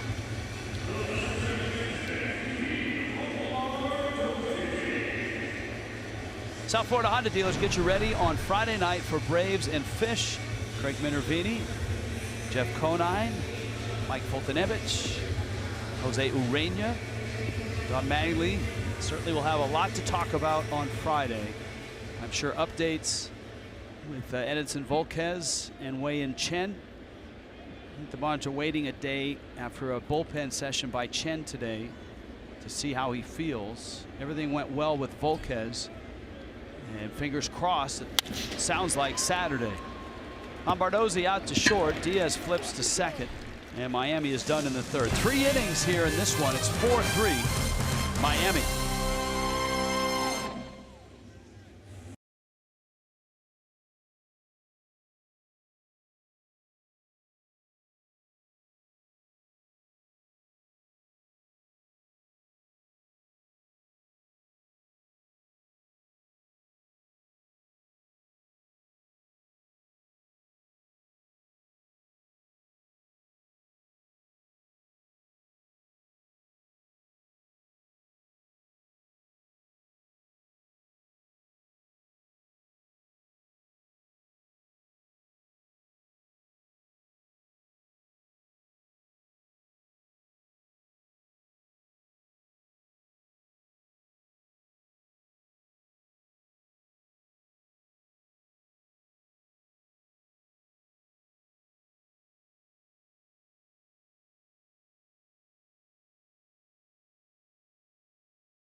3 fish as we go to the 4th inning. On Sunday in Ferguson, Missouri, St. Louis team executives went back to the place where the Cardinal logo, that iconic look, was originally designed way back in 1921 at a men's fellowship club event, the First Presbyterian Church.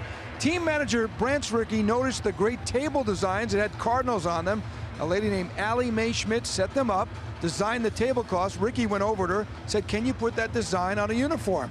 The young lady did that. She noted that she had seen Cardinals outside her window where she lived, perched on a tree.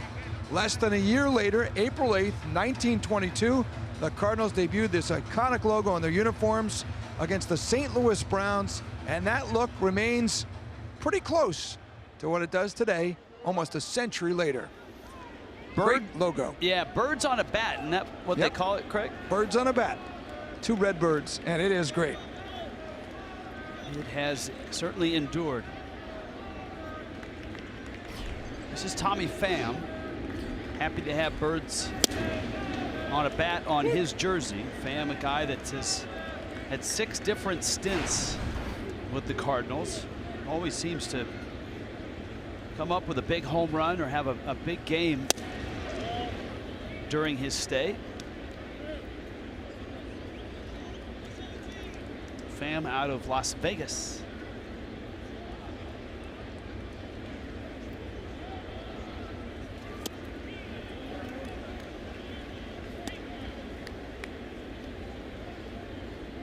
Two and 1 to Pham.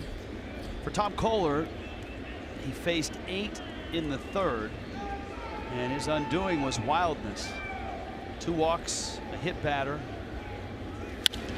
In fact, all 3 runs that scored were on by 2 free passes and 1 painful one. Wong got hit in the foot, and remember, it was against the Mets on a Friday night with a 7-1 lead when he hit Jay Bruce. That proved to spark a 2-run rally. And he hits Pham. The ball also hits Real Muto. The Cardinals have their leadoff man aboard. By inning. This is the 4th.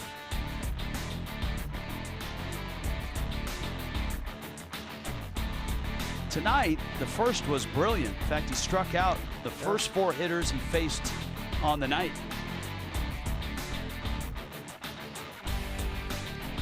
No issues in the second. I think a lot of times it's just the tone that's set. You look at the circumstances that lead to those bloated ERAs in those innings, and the one set of numbers that I continue to run across is the leadoff hitter in an inning, and it's what it comes down to. Look at tonight's ball game. So in the first inning, he strikes out the side. Obviously, he struck out the first batter of the ball game, Colton Wong. Line drive, Dietrich cross the diamond, and it gets by Bohr. The Marlins made a couple mistakes like this last night, and it cost them dearly. A lob throw in from left field on a relay. That throw by A.J. Ramos. Now watch this right here. Nice job getting over and making the backhand, but not sure. I mean, you see Tommy Pham, he's back pretty easy. That might just be an eat it right there. You know, not sure you want to make that throw.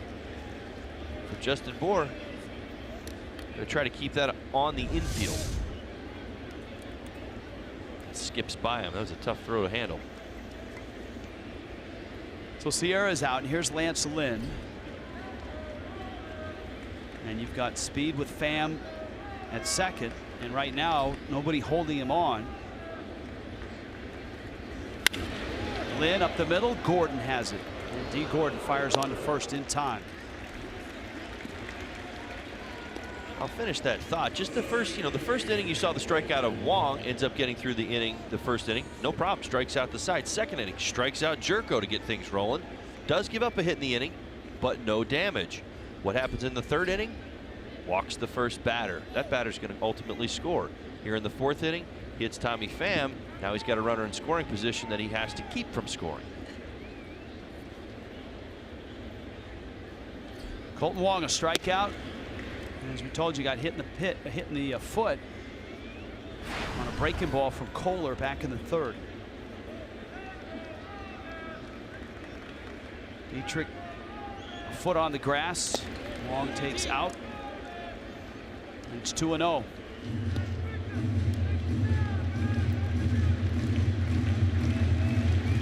That fast start by Kohler, in which he struck out the first 4 he's faced. Things are catching up now. The ball strike ratio, 31 balls, 36 strikes, 67 pitches.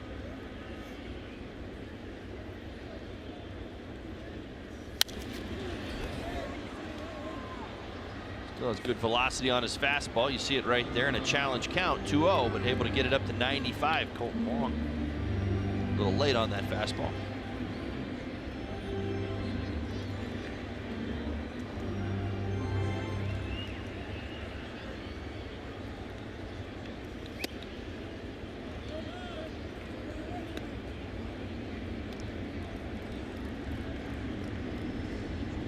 Three balls and a strike.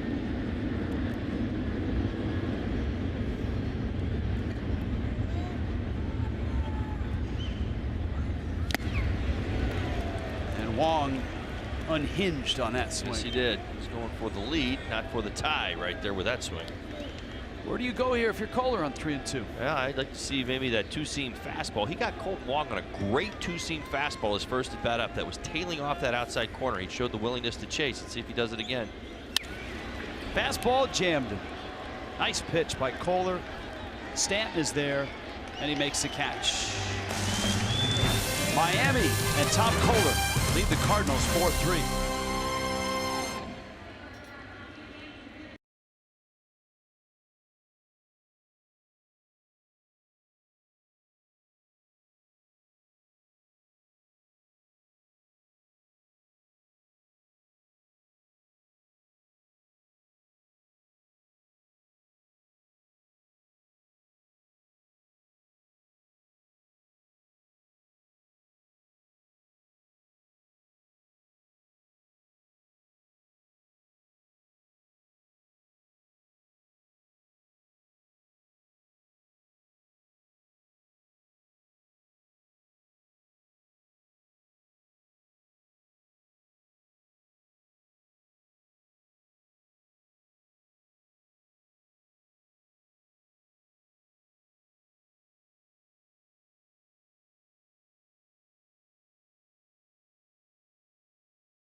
Stopper.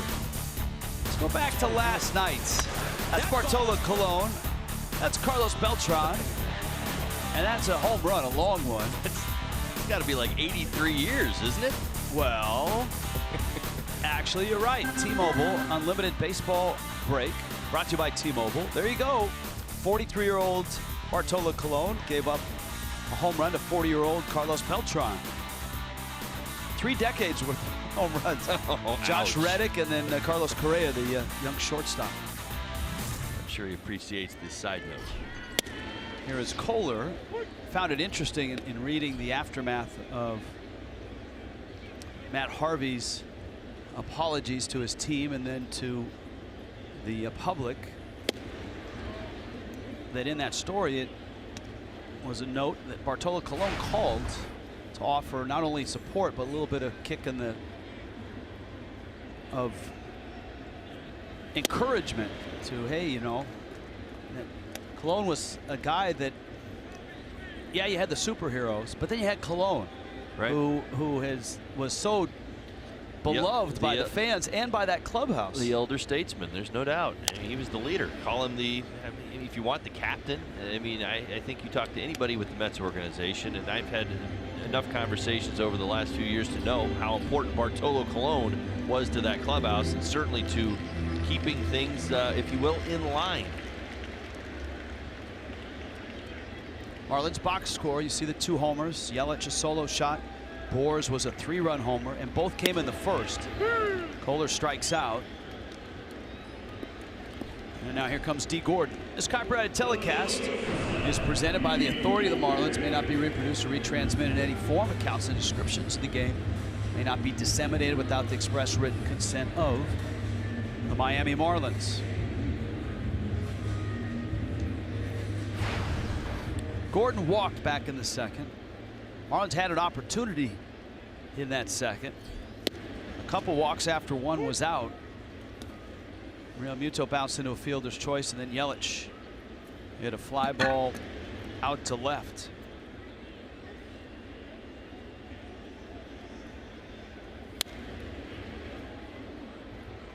You can see it just in watching in this series that for the Cardinals, starting pitching, Lynn has had a really nice start to his season.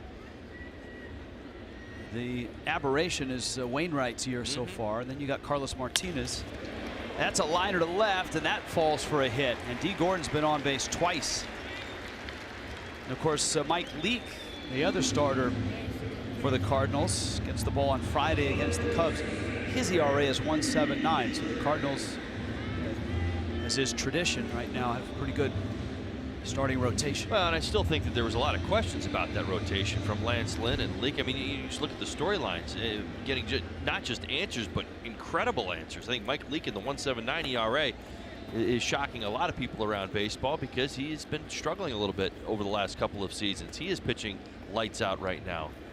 Forget, Lance Lynn just came back from Tommy John surgery, and again, even predicting how good he may or may not be is very hard to do typically with guys in that first year back.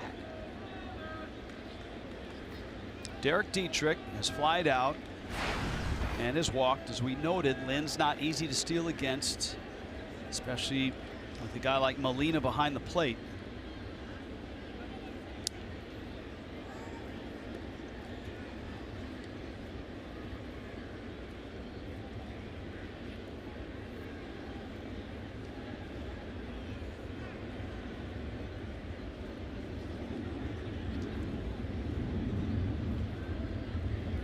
He's running, huge jump, pitch is out, and Gordon steals it. D was off and moving well before Lynn even thought about coming to the plate. I think this was set up by the throw over the pitch before. Just decides to go right there. He's got a good timing, and goodness, didn't even need to slide into second base. Yadi Molina just let him have it. Easy stolen base, number 10 on the season. And that pitch was a ball. You can see Billy Hamilton leads the National League right now. Dietrich.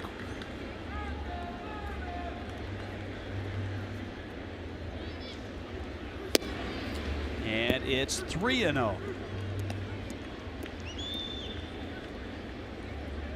Lance Lynn at 92 pitches already here in the 4th inning. He has gone over 100 a few times, but he is reaching close to his limit, and there is bullpen activity for the Cardinals. Dietrich takes outside. 2 walks for Derek Dietrich in the leadoff spot tonight. And there is the bullpen. Tuivalala, the right-hander for the Cardinals. Sam Tuivalala.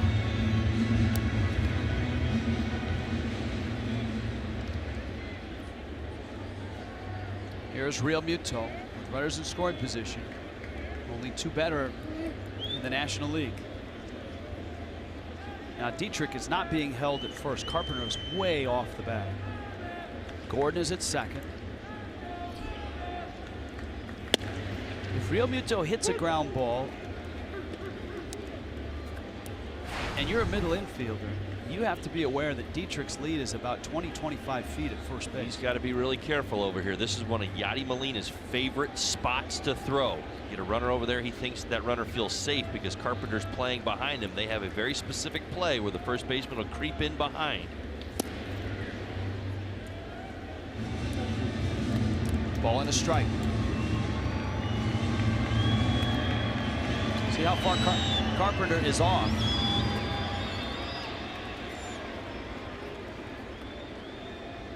Barry Hill, the first base coach, not even in the picture. He's deep enough so that he has Carpenter in his vision.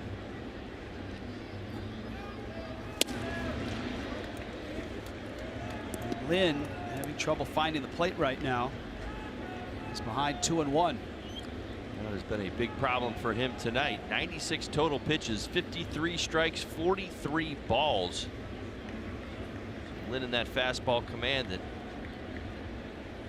has been so good for him throughout his career. A little less than perfect tonight.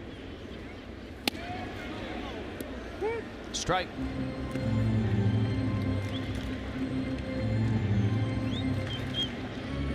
Two and two.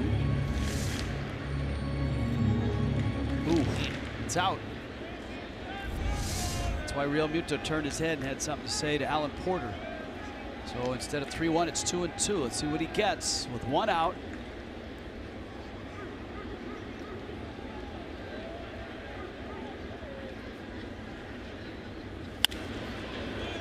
In the air and down the line and out of play.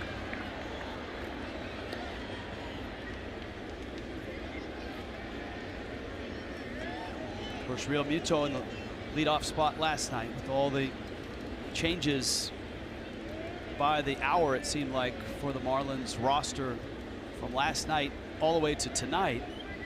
Real Muto hitting second, Yelich third, Ozuna fourth, Stanton fifth.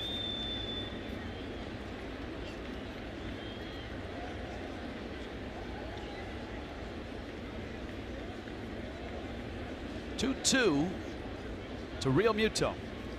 He fouls it back.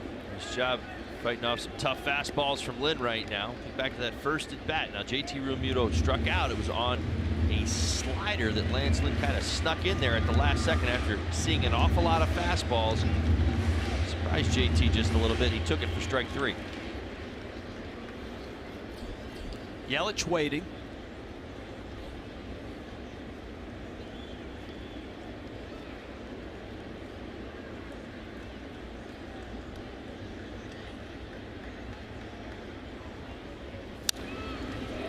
Real Muto hangs tough.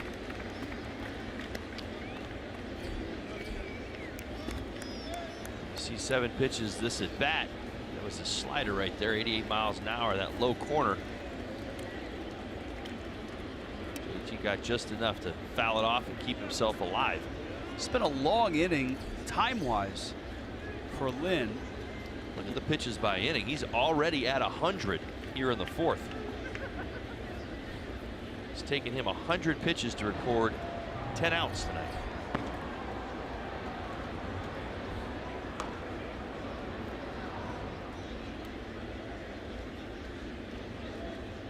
Two. Got him. Real Muto strikes out.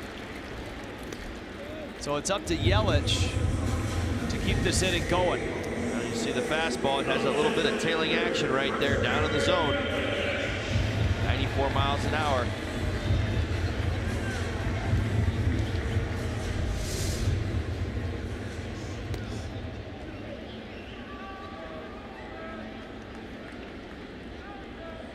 Well, Yelich's night, a 442-foot homer to center and a fly ball into foul territory that was caught down the left field line.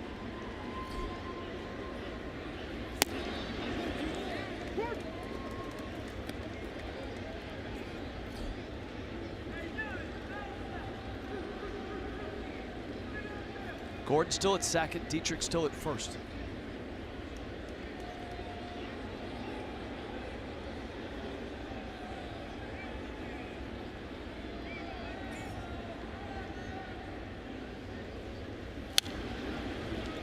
And it's 0-2. Seeing a little bit more velocity from Lynn here.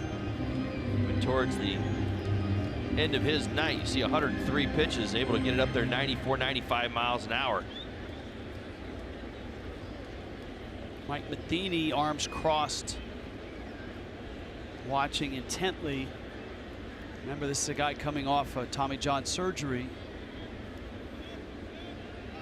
at the end of 2015, actually November 2015.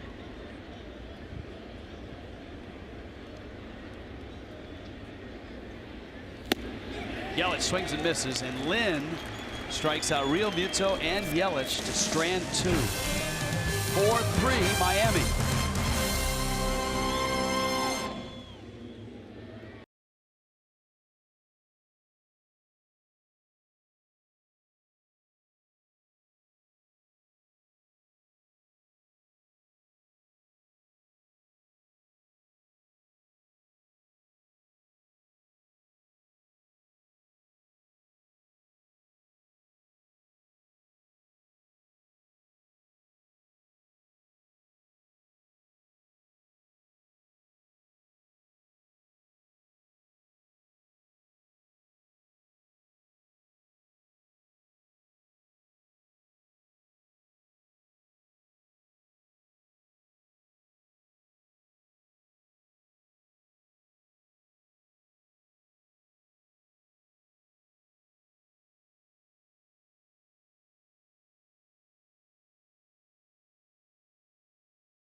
That is a fastball right down the middle.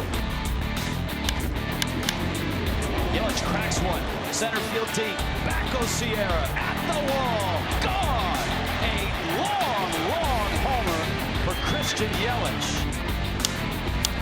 Low fastball, deep, and gone! Upper tank. 3-run shot for Justin Moore.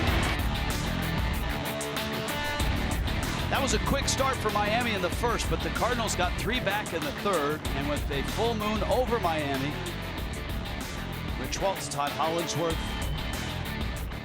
Craig Minervini, Jeff Conine will join in Marlins Live. This ball game progresses to the 5th inning. Tom Kohler gets Randall Grichuk. Matt Carpenter. Jed Jerko scheduled to appear for the Cardinals. Cardinals go home for the Cubs on a Friday. Off day tomorrow for both teams. Marlins Friday night open up a 3-gamer with the Atlanta Braves, and then the Houston Astros, who are hot right now, are here on Monday for a 3-game series. Now they're doing everything in their power to reclaim that division. Texas Rangers have had a pretty good grip on it over the last few seasons. The Astros not messing around this year.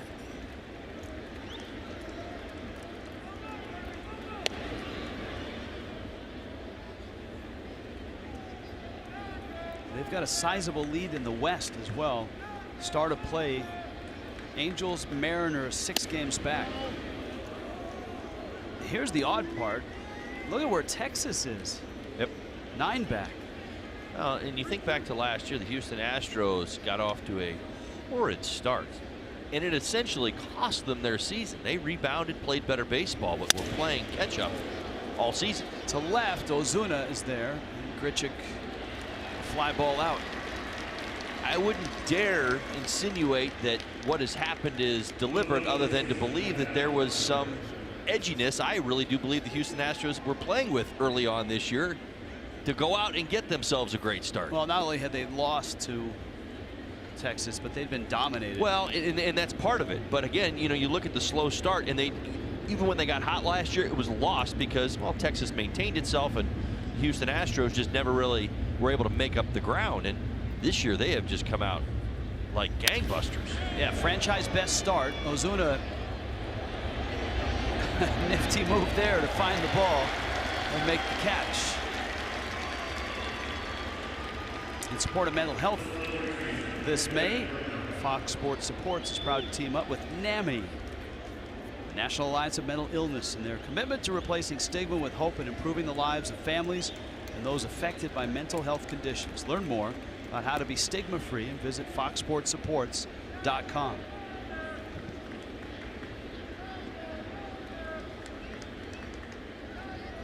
Jed Jerko now.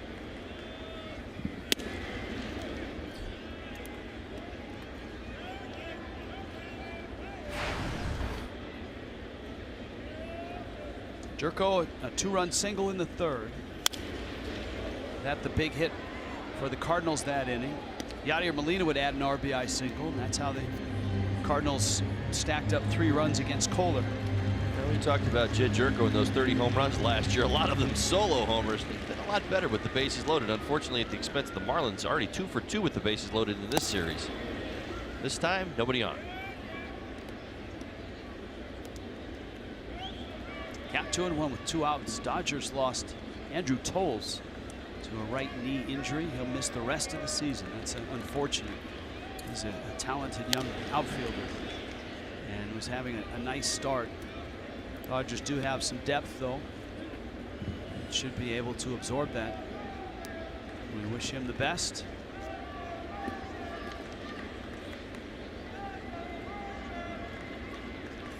Rockies beat the Cubs this afternoon. Jerko into center field. So a 2-out single. He's 2 for 3, and now Molina comes up.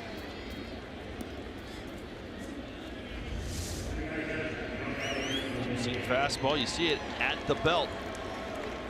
So time and time again this series, Jerko, a really good fastball hitter. You see him turn around 95 miles an hour right there.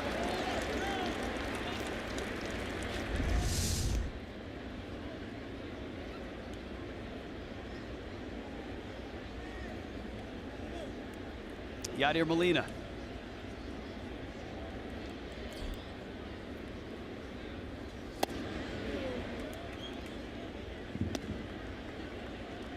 The Cardinals have the market cornered on catching, whether it's on the field or in the broadcast booth. Tim McCarver doing games, a handful of games with the Cardinals, and he's here for this series for Cardinals television. Treat to watch Yadier Molina for Cardinal fans throughout his career. Certainly an enjoyment for McCarver to call the game with Molina.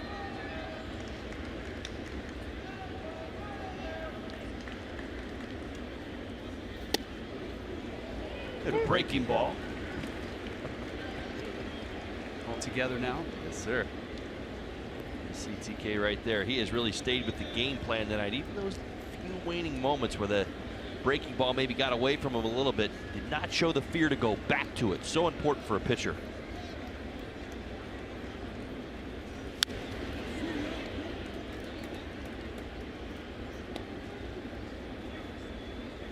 One and 2. Of course, Molina signing a nice contract extension that should keep him in a Cardinal uniform for the rest of his career. One-team Hall of Famer, it would seem at this point.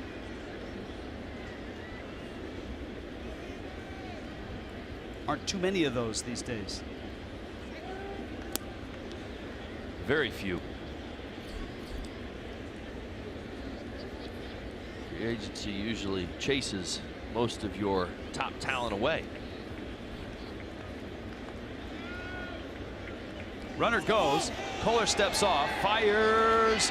Gordon is there, but a little late. And Jerko steals the bag.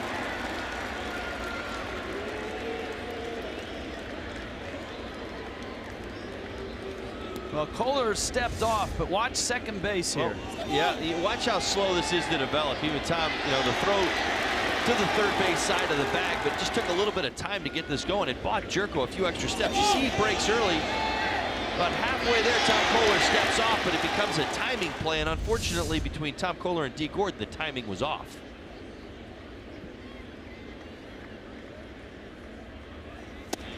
Steve Lombardozzi involved in that too. And For the Cardinals, it puts Jerko obviously in scoring position. You've got Molina, who drove in a run in the third.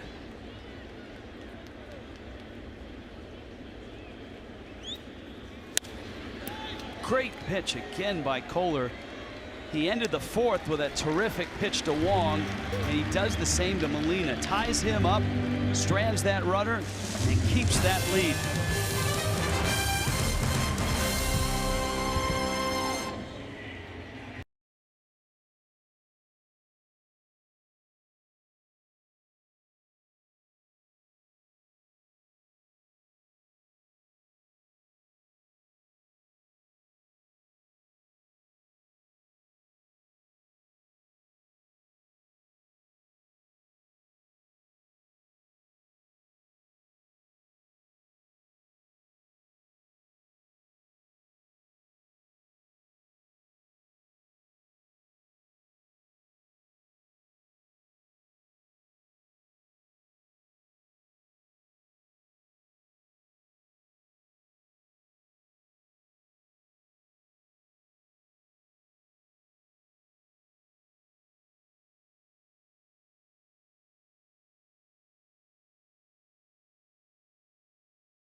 Moment in Marlins history. Manager Jeff Torborg is relieved of his duties. Jack McKeon will be named manager the next day. It is 2003, and of course, Trader Jack with that trademark cigar, along with Josh Beckett and company, would ride that all the way to a world championship. That 2003. Todd Hollingsworth was a member of that team. You remember that change of managership with Jeff Torborg, and then Jack McKeon walked in the next day. I do. Were you surprised? I think we all felt a great deal of guilt that we had not played better, and I think that there was a real sense of responsibility for that firing. Now, did we love Papa Jack? We all did. There's no doubt. He was a huge part of our success. But I think that day there was a lot of guilt, and there was a lot of emotion and a lot of I think bad feelings on our part that we'd let our manager down. Marcelo Ozuna, and no more Lance Lynn. Instead, you've got Sam Tuivailala, and that one popped back into the seats. Tuivailala out of San Mateo, California. Was a third-round pick back in 2010. Three-sport athlete in high school. Quarterback for the football team. Was going to go to Fresno State before Cardinals drafted him. Climbed his way from the minor leagues. Got to the big leagues in 14, 15, and 16.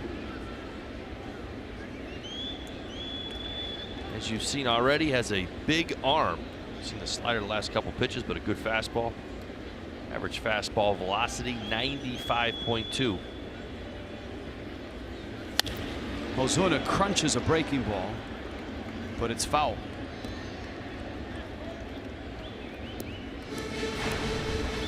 Tuivailala was a shortstop as well as a pitcher in high school, and was a shortstop up until 2012. Once he got to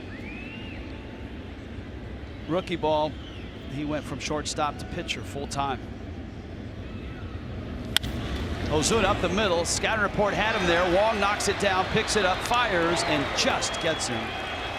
That's a nice play by Kolten Wong. It really is when you factor in everything that happened prior to the throw. Potential contact. No contact there, but the ball did kind of ski jump off the mound right there. Kolten Wong was able to get in front of it and knock it down right there. Even played it off his chest, recover and make a strong throw to first base. That's what really saved him, was the throw right there, right on the money. So Lance Lynn goes 4 innings. Stanton now hit 2 balls really hard against Lynn. A liner to left for a hit and a liner to right for a hit. And he's got a new guy to look at here in Tuivailala. Stanton's done a great job tonight, really laying off those chase sliders that you've seen. Lance Lynn attacked him with an awful lot, certainly down in the zone and off that low corner. Did a nice job laying off him. Bouncer deep in the hole at short, long throw. Stanton is out by a whisker. Aledmus Diaz and the Cardinal infield. A couple of real nice plays. St. Louis Cardinals not known for their defense. Marlins and Braves on Saturday. Cuban Heritage Night presented by Hialeah Park Racing and Casino, and a pre-screening of Que Pasa USA. It celebrates its 40th anniversary. Special event ticket if you purchase it. You'll also get an exclusive Cafecito Cup. Marlins.com/special events.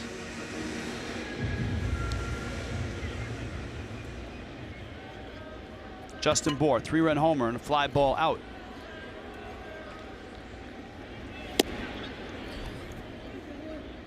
Nationals on the bottom end of a 5-2 score up in D.C. against Baltimore. 5-2 Orioles. Baltimore's really taking it to the Nats. It's top 6.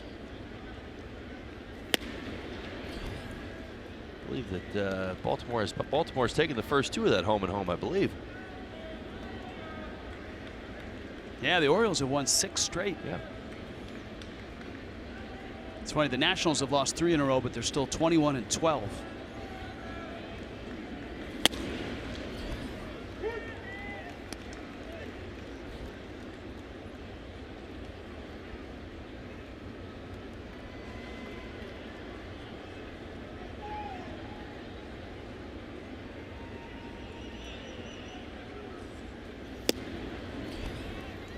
Mark Trumbo starting to make some noise. He homered.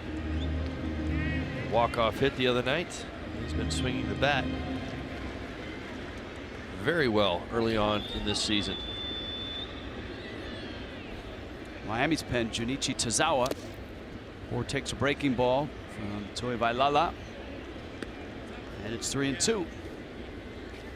You get a kick out of that, don't you? I tried to look away. I'm telling you, if you do college football, you're going to run into Polynesian names. Absolutely, you're fantastic. You're crushing it. I'm not going to give you my thoughts right now, pal. Here's the 3-2. I saw Matt Tuiasosopo up in spring training. Did you? Yeah. My thought is that we're going to get through this inning, and that there's no chance for me to try to say his last name. Is what I'm processing right now. So far, you're flying under the radar. Yes, that's what I'm deliberately doing. Doing quite well. Thank you. All right, here is Steve Lombardozzi. You got Bour at first. There's 2 outs. Tomas Talis is on deck. And so you saw Tazawa down in the bullpen.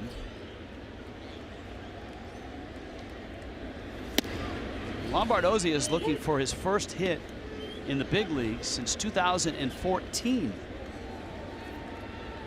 With the Pirates in 12 games last year, he did not get a hit. His last hit was with Baltimore in 14. Strikeout his first at bat tonight. A ground ball to short. His second one hit that one pretty hard. Out on the count 0-2.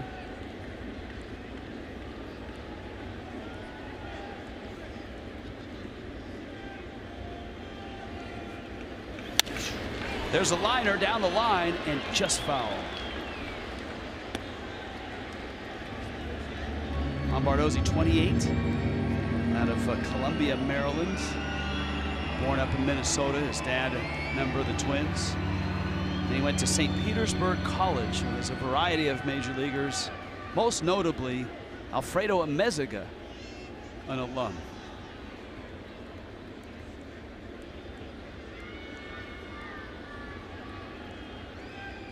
Oh, 2.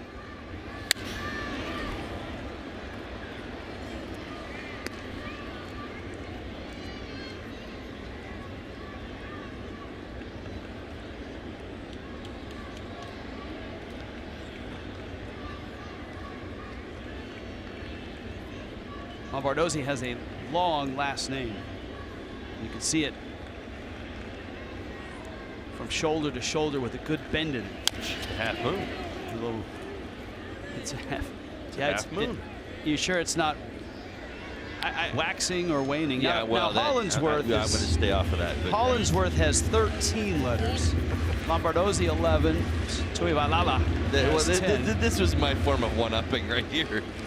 Great note, Jimmy. I appreciate it, but Hollinsworth's got 13 letters, pal. Saltalamacchia, I believe, is the yes. longest. 14. Longest ever. So you had the record for a while, is that right? Or you shared it? Me and many others, correct. I always thought it was so interesting when they would make big deals out of the Hollinsworth Van Landingham head-to-head matchup.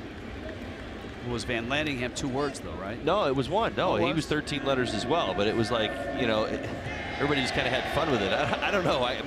My name is so simple when you really think about it. Holland S. Worth. It's certainly not Saltalamacchia.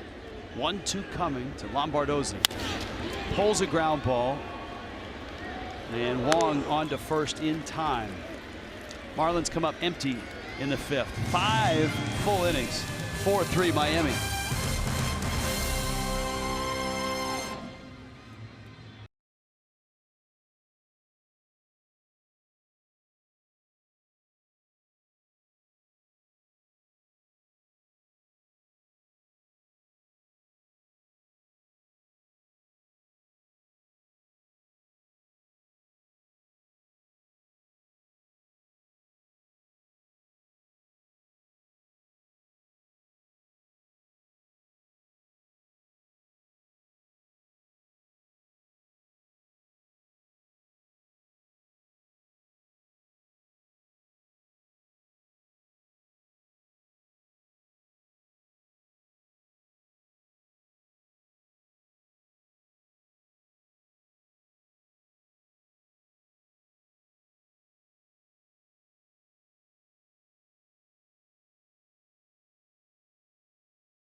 Brought to you by Jeep.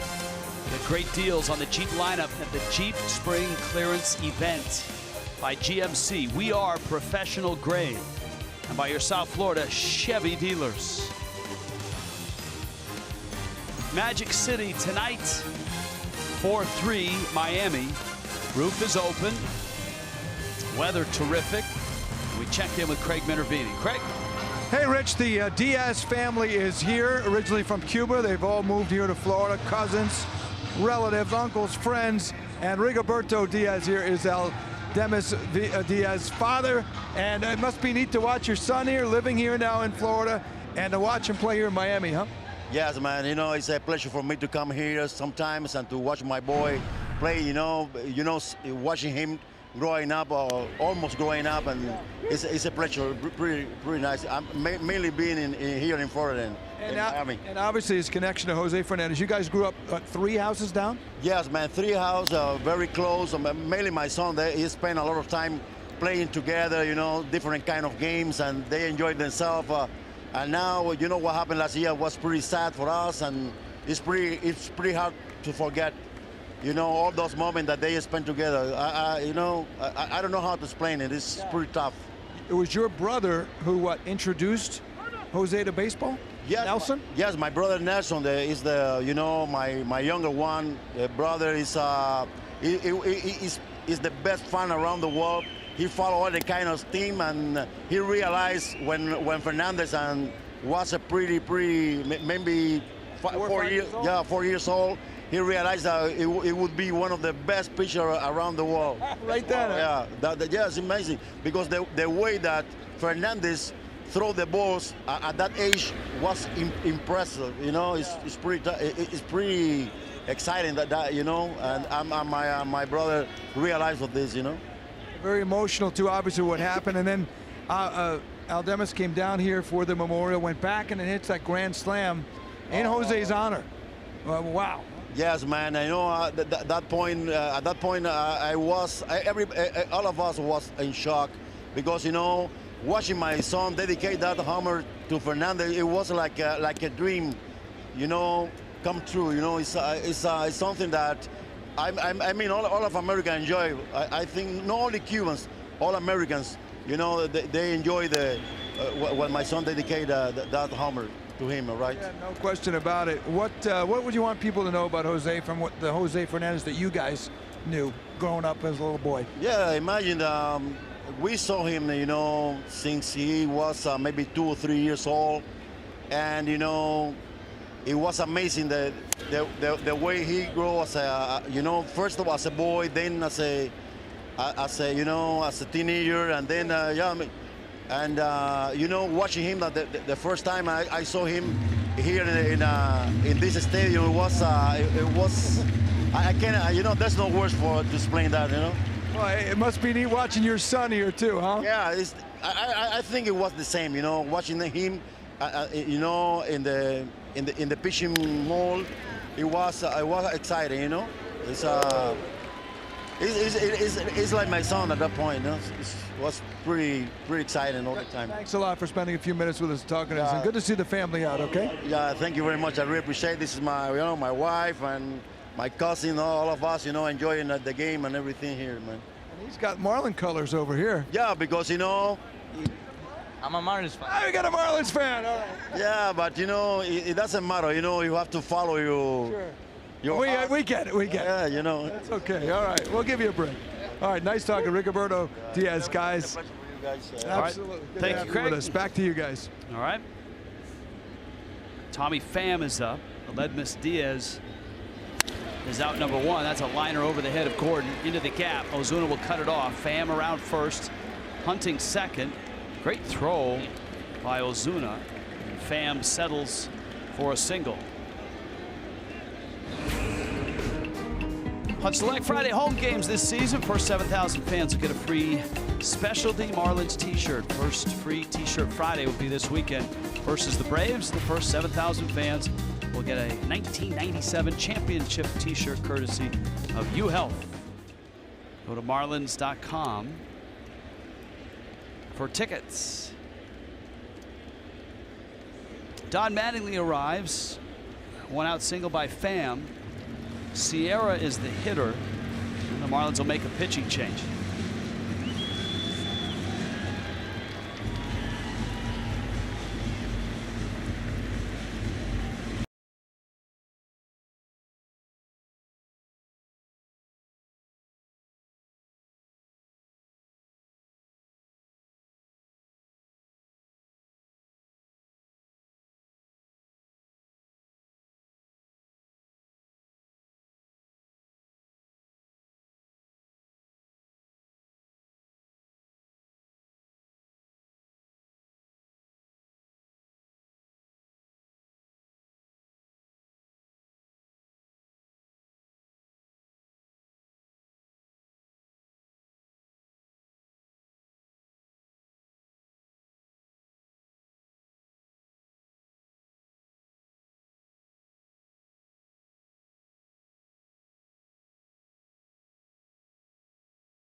Showdown, driven by GMC.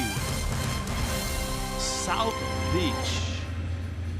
Did you guys have a parade down South Beach? Where was your parade, by the way, in 2003? Todd Hollandsworth? It was everywhere. It was in South Beach. Yeah, I believe it was all over Miami. Well, here tonight, Marlins Park.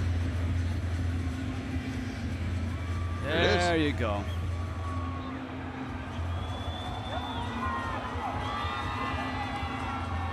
Good times.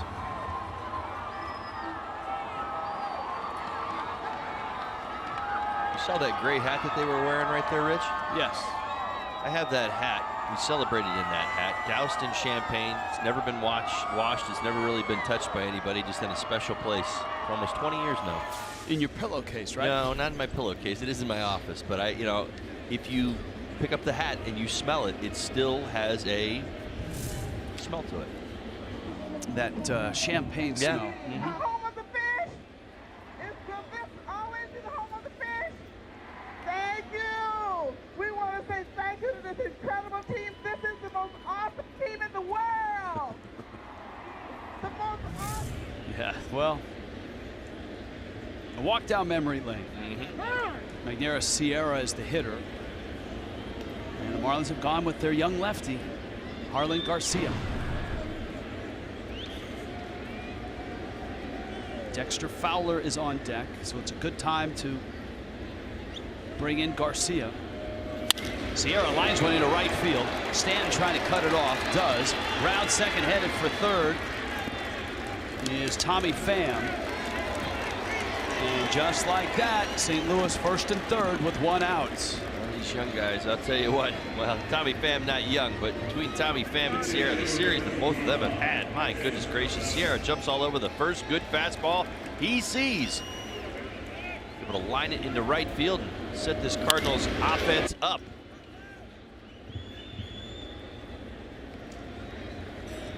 Well, you hear, and especially with the Marlins over the last week, you hear that saying next man up.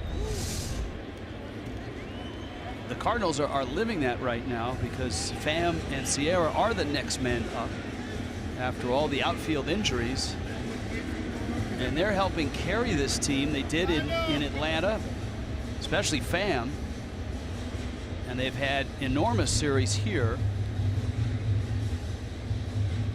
Here's Dexter Fowler now. This was last night. Fowler from the other side of the plate, pitch hitting.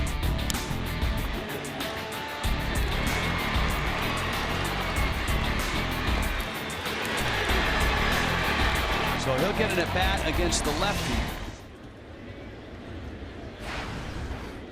Miami's infields back for two. Now remember, the double play combination is Gordon and Lombardozzi, and it's Gordon at short.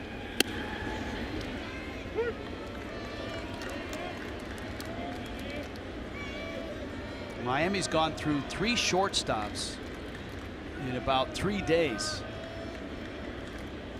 JT Riddle, the latest with the injury bug. Fowler cranks one in the gap, left center field. And that's going all the way to the wall. And Sierra is already around third base. He'll score easily. Fowler's got himself 3 bases. And the Cardinals have come all the way back to take the lead.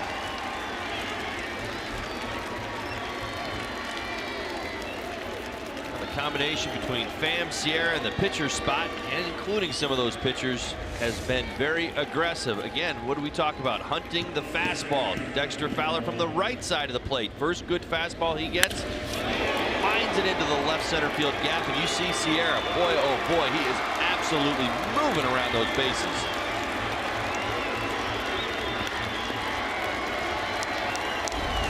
Well, Garcia, no mystery here to the Cardinals. A hard single to right.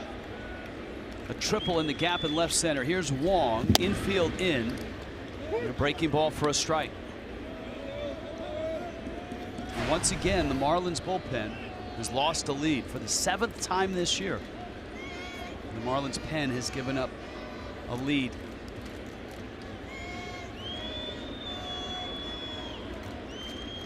Garcia, who's been so good this year, touched up by those first good fastballs that they're throwing to these hitters, and it really just speaks to where Pham, Sierra, and again, the pinch hitters, Matt Adams the other night. Obviously, Dexter Fowler's got 2 pinch hits in the series. Then you talk about the pitchers and their contributions, Carlos Martinez. But the bottom of this Cardinal lineup has just been on their game, and they've been very aggressive going after that first good fastball that they get. Wong trying to get out of the way. Somehow gets a bat on that pitch. And it's 0-2. Look at this. 2-seam fastball started his swing. Realized that thing was hunting him.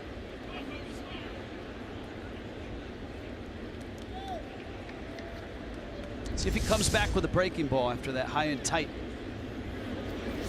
Yeah, breaking ball line, center field. Yelich on the way, makes a catch. Runner tags, Fowler coming home.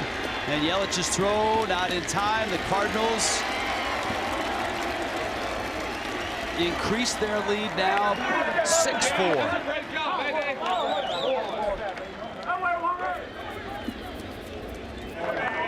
And Miami right now just can't stop big innings from happening.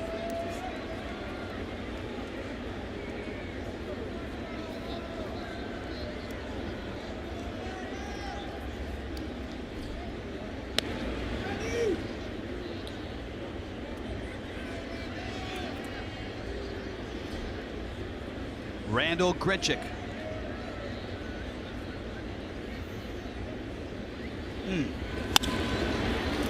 In the air. Lombardozzi. Last night, Cardinals came from behind. Tonight, they do it again. It's 6-4, St. Louis.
A 3-run inning. A Coors Banquet timeless moment. Mets beat the Marlins 1-0 in '93. Ryan Bowen throws the first complete game in Marlins history in a losing effort. But Brett Saberhagen was just a little bit better. That was at the Big Shea in '93. Well, a familiar script for the Marlins. They get some early runs. The lead was lost last night a little bit later. Here, it happens in the 6th.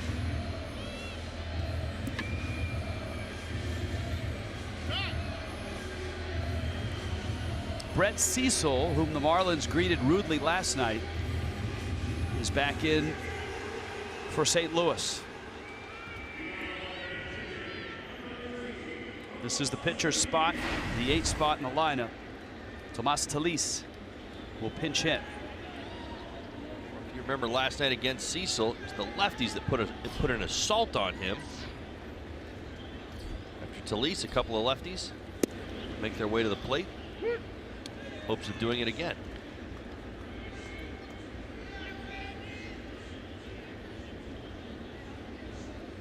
Two of the runs tonight on Harlan Garcia's line.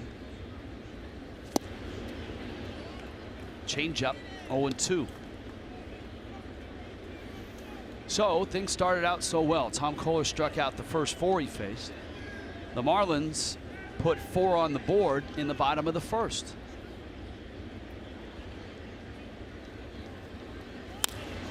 Talese kind of inside outs a breaking ball down around his leg. And he is out number 1. As things moving in the right direction tonight. Tom Kohler outstanding early in this ball game. Works into the 6th. The approach against a really hot Lance Lynn. So many of the hitters having long, lengthy at bats, able to get Lance Lynn out of there after 4 innings of this ball game. So did a nice job there.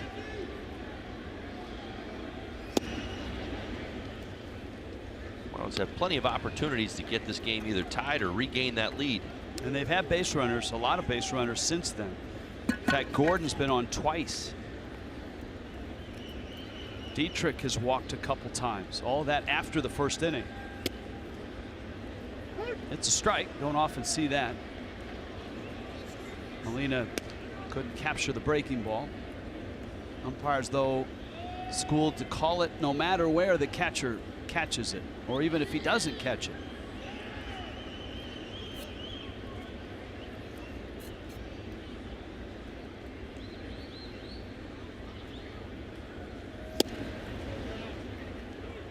Gordon trying to bunt, counts 1-2. Talked about it. Lefties against Cecil this year, .435. Well, Dietrich's up next.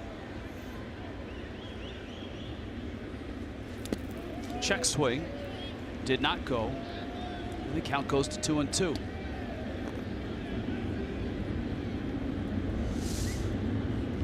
See if D. Gordon goes around. No, he did not. Nice job holding up. There are the splits that you've talked about. It's including last night as well. Breaking ball, Gordon lines it in the gap, left center. Sierra dives and doesn't get it, rolls by him. Gordon is on his way to second, and he's in there with a double. You can see the speed of Sierra, and he made a dive at the last moment. Well, an impressive job. D. Gordon staying on this pitch right here. It's a hanging slider up, away. It's a nice job keeping that front hip in, those hands back and driving it. But to your point, my goodness, did he have some serious closing speed. Watch this. How much ground. This ball is slicing away from him. He's even got leather on it. That man has got some wheels. Gordon pulls into second base. Opportunity to score another run for the Marlins. 1-out double. Here's Dietrich. And Dietrich had one of those big at-bats against Cecil last night and doubled down the right field line. Dietrich very relaxed tonight. Good patience at the plate. He's walked twice. Moving that on-base percentage further north.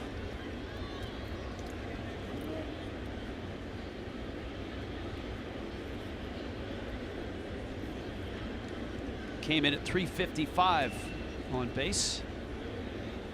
Gordon runs, big jump, and he swipes third base. Well, you like to see that. Miami being aggressive.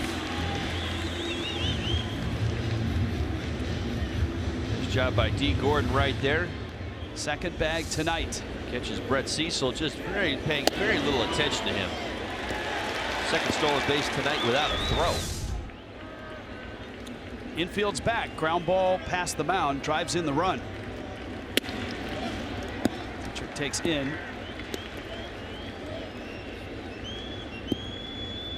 So it counts 3-0. Real Muto's on deck. Cardinal bullpen all of a sudden is stirring.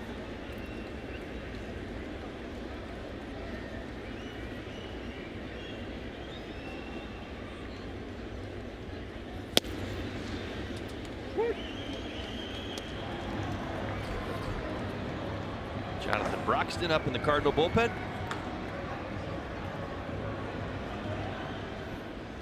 Mike Matheny And the Cardinals trying to get a sweep. And Dietrich swings through a breaking ball.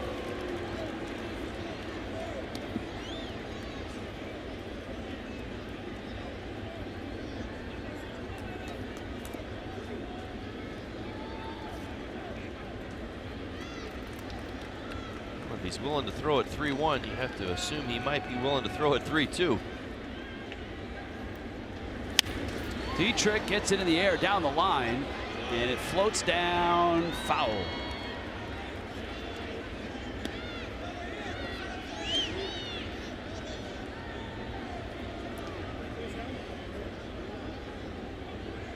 E. Gordon, a one-out double and a stolen base.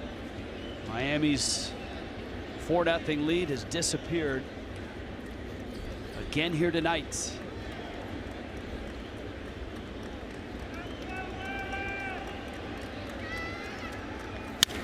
There's a ground ball base hit, and Miami gets that run home, and Dietrich another hit off of Cecil.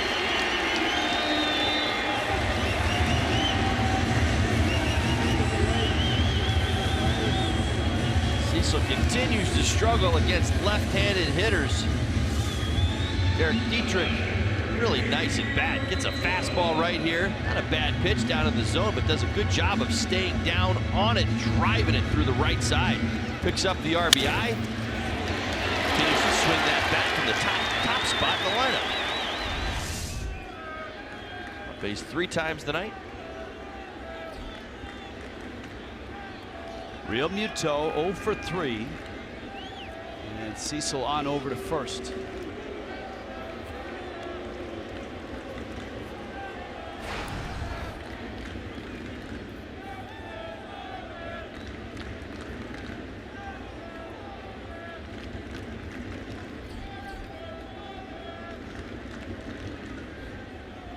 Broxton.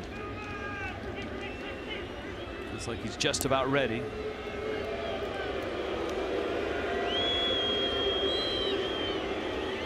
Of course, you got Yelich on deck.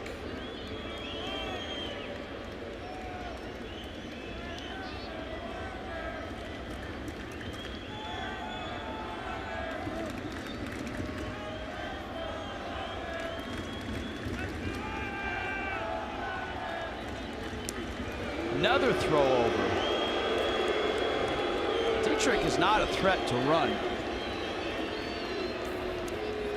Cecil trying to. That may be coming from the dugout.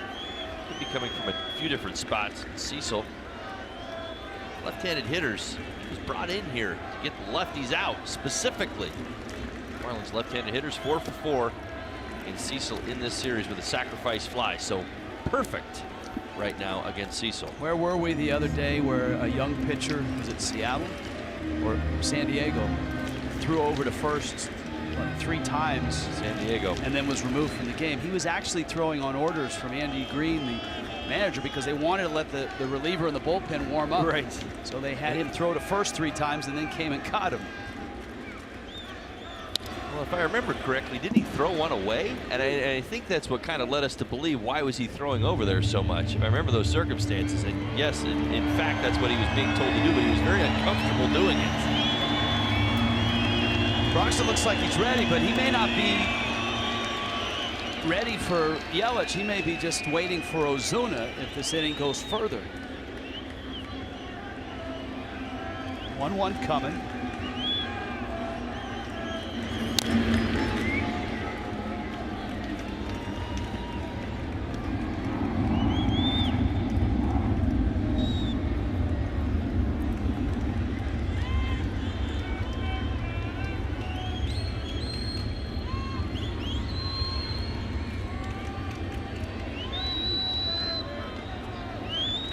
One and 2. A run across, 6-5 St. Louis.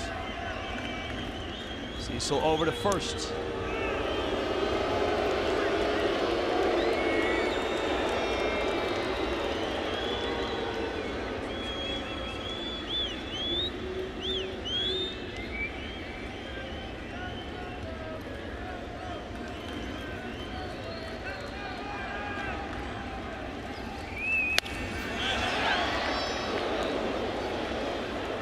changeup rocketed foul.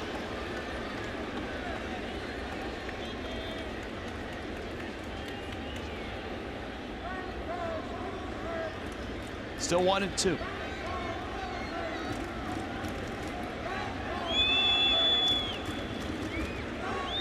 Control to the right side. JT. Wong playing just behind second base.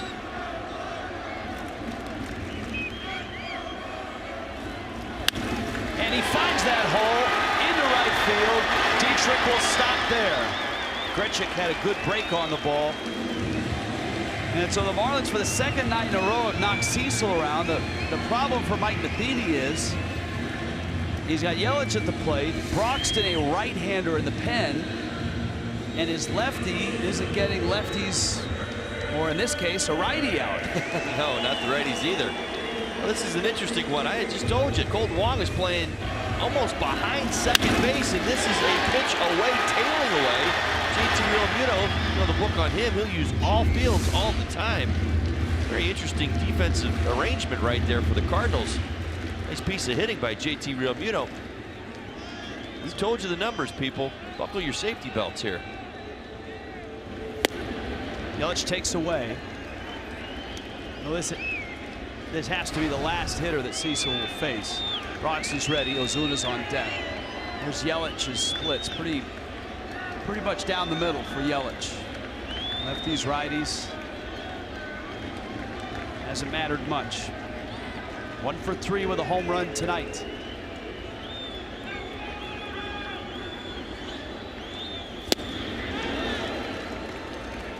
Good off-speed pitch right there. Yelich out in front just a little bit.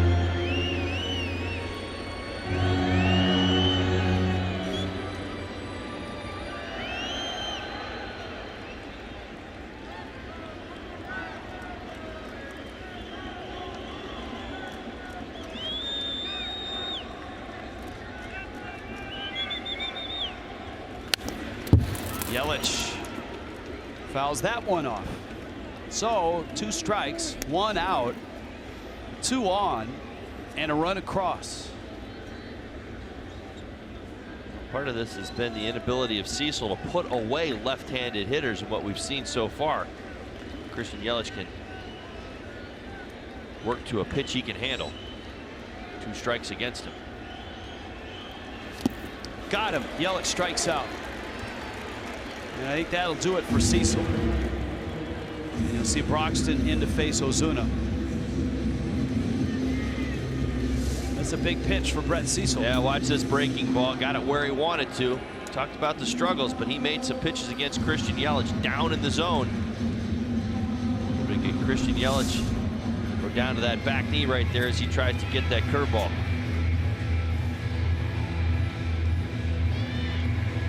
Jonathan Broxton on his way in.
All Marlins early, 4-0. Cardinals ripped off a pair of 3-run innings. Miami has a run here, and 2 on and 2 out, and big Jonathan Broxton is out of the pen, and he is in to face Marcell Ozuna.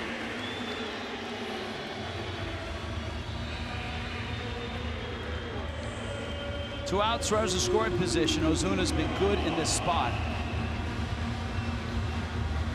One of the best in the game so far this season. Jonathan Broxton has had some issues, command issues.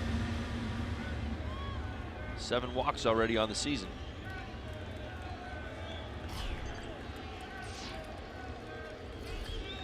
So Broxton and Ozuna. The pitch misses outside. Ozuna having a terrific run right now. It's a really nice article on ESPN.com, their baseball page. Bradford Doolittle on Ozuna.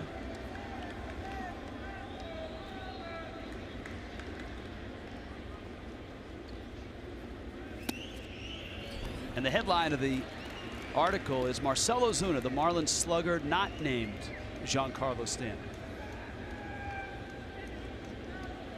He has been impressive. So the current hitting streak he's got going. See the power, the approach, even the discipline. How he's grown over the last few seasons, being one of the best right-handed power hitters in the game. He chased there on an off-speed pitch. He's out in front of it. Breaking ball, count 2-1. Broxton, of course, big power guy with the Dodgers for a long time. One of the widest men in baseball. He's a big guy.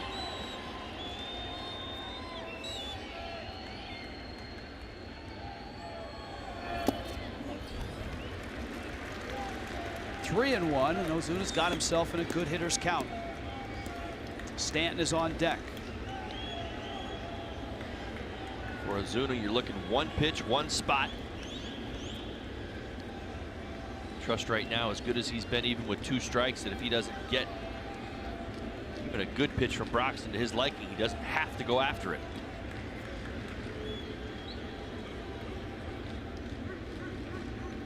Three-1 coming. And there's the fastball.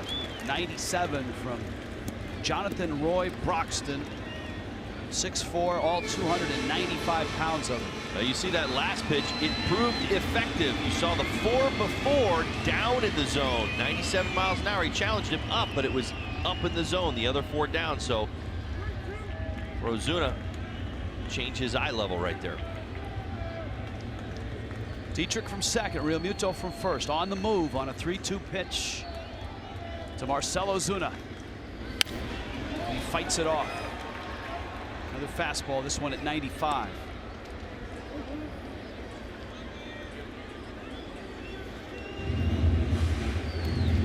You ask Ozuna the reason behind his success this year. It was the same reason he gave last year. Remember, he started in center field for the National League in the All-Star game in San Diego, and it was patience. And that patience has been on display. He's been able to get better pitches to hit. And as you pointed out, time in and time out, when he gets his pitch, he's not missing it. Well, that's always the key to hot hitting. When you're feeling your best, you're getting your pitches and you're laying into them when you get them. That's really the definition of a hot hitter. But Don Mattingly has talked about, you know, in his growth progression, the discipline that he's really starting to show this year. At times gets a little, you know, outside of his zone because he's feeling so good at the plate. Runners on the move again. And the 3-2, it's out. And there is the patience again. Ozuna walks for the 2nd time tonight. And now this should be fun. Bags loaded. Here comes Giancarlo Stanton.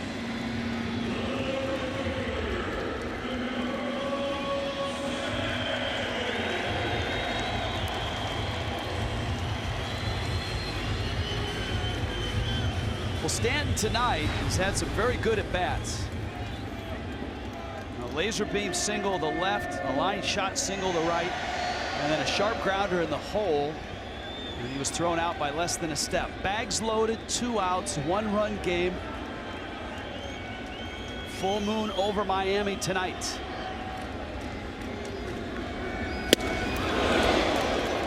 Stanton Nearly comes unglued with that swing. Now that was a loose slider right there. Just backs up out of Broxton's hand. He'll tell you that didn't do anything anywhere near what it was supposed to. Giancarlo Stanton tried to get on top of it. Sometimes, what do they say? It's better to be lucky than good, I suppose.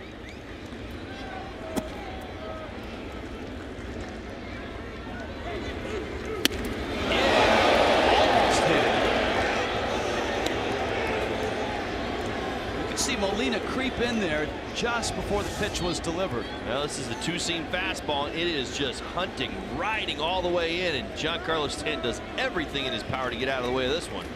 Watch, it's under his elbows and over his thighs, so he probably felt that one as it went by. Let's see if it sets up a breaking ball. It did.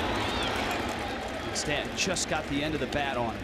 Well, we've talked about it, especially tonight. Talked about the 2 hits, really good at bats. He's been laying off that slider away, showing really good discipline to this point in the ball game.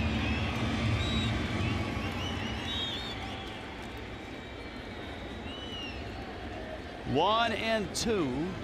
Jonathan Broxton, Giancarlo Stanton, bags loaded, 2 outs.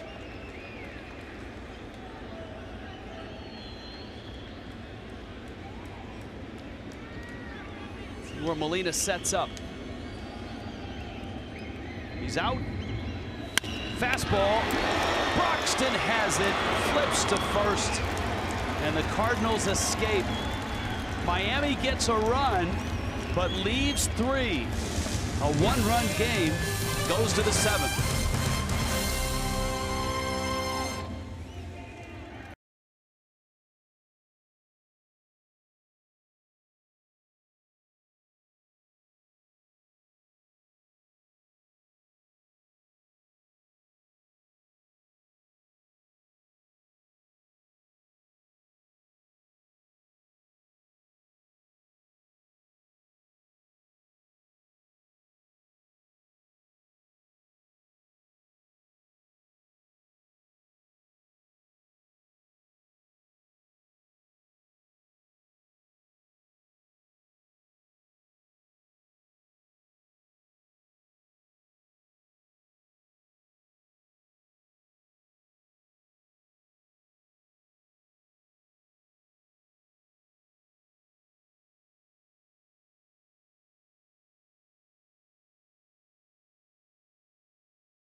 Miami has to settle for a run. Trails by 1 into the 7th. And the Marlins bullpen. Junichi Tazawa is the next up.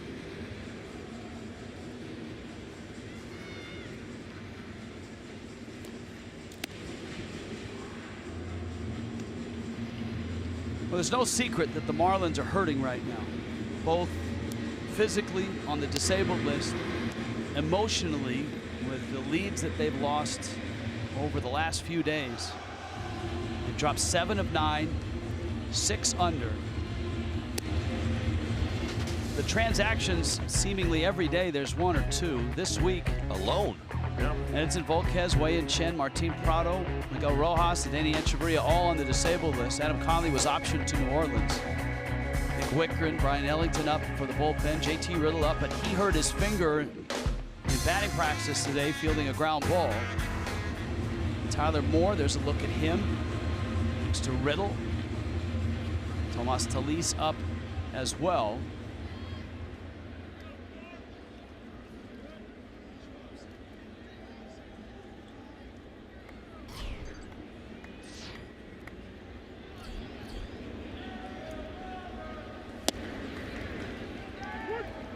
curveball by Tazawa. 4.15 ERA on the season. A much better job keeping that ball down. Using his split finger fastball to get outs. Carpenter, 0 for 2 tonight. He lifts one in the air to left. Will be Marcell Ozuna. And that would be out number 1. Jed Jerko coming up. Off day tomorrow for the Fish. Braves are here on Friday and Saturday night, and then on Sunday a 1 o'clock start.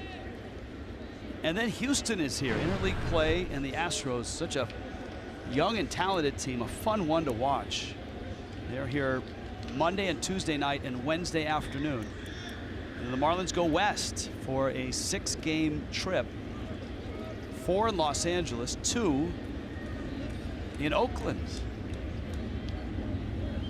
Back to Oakland, just like Tower of Power.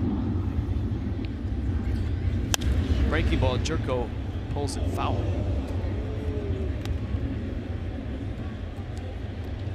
We talked about some of the adjustments that Tazawa has made. It's really pitching backwards, which has been very good for him, very successful. He's working that breaking ball in early. You see Jerko out in front of it right there, but able to get ahead and then come back with his 92 to 95 mile an hour fastball or that split finger.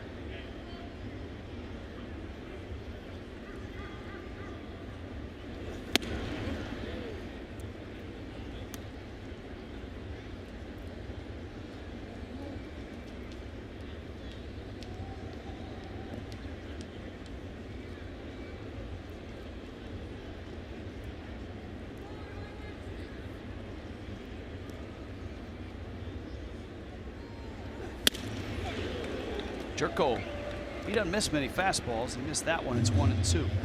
That first pitch breaking ball, you embed it in the mind of the hitter, and it's certainly Jerko all over it, but then a couple of elevated fastballs, and it's what it does. It kind of speeds you up. He's late on it.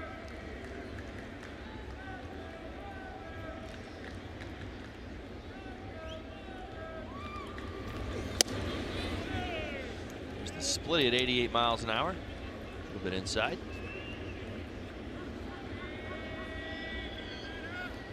As painful as some of these losses have been, one of the painful things, the Marlins have often out-hit their opponent, and they're out-hitting the Birds tonight. Cardinals have 7 hits. Miami has 8. Marlins have left 9 on base. Cardinals have left 5. Miami out-hit the Mets in both of their losses up there in New York. Well, and that's why it's been so hard to kind of get down to the specifics of it. I know there's certainly things that stand out in everybody's mind as to why this team is going through this 3-11 stretch. When you do really break it down, there have been games where the offense has been good, the bullpen has been good. Then a couple of nights ago, the defense broke down a few different times. So you kind of sometimes get into these ruts.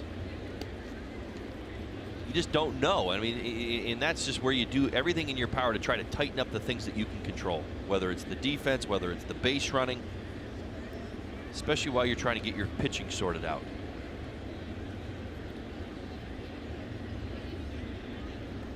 (3-2), and it's in. And so Jerko walks. How about a showstopper? Mark Trumbo, we talked about his bat starting to perk up. That one in the air, left center field. The outfielders are just Gary Thorne. Thank you, Gary. He is locked in right now. I was watching a swing breakdown of Trumbo. I believe he hit one of the highest elevated fastballs this year. It was at 4.62 feet off the ground. Basically, he leveled off at just about his letters and, well, essentially tomahawked a home run. Molina looking for a home run. We should all be strong enough to tomahawk a home run. A couple of those in my career, more times than not. I remember hitting coach like, I'm glad you did it this time, but stop doing that. It's not working enough. Molina RBI single, couple ground outs. Jerko the runner at first.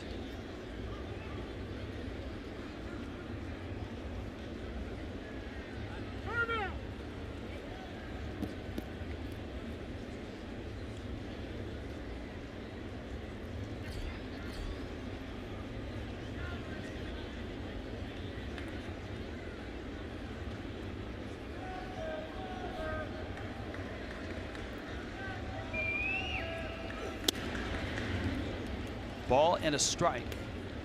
That Baltimore Washington game now in the 9th inning, 6-4. Orioles on top.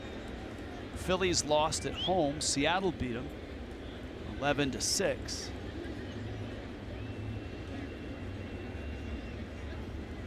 And of course, Carlos Ruiz would have a 3-run double in Philly. Kevin Segrist in the Cardinals bullpen. So Chooch goes back and hits a big double.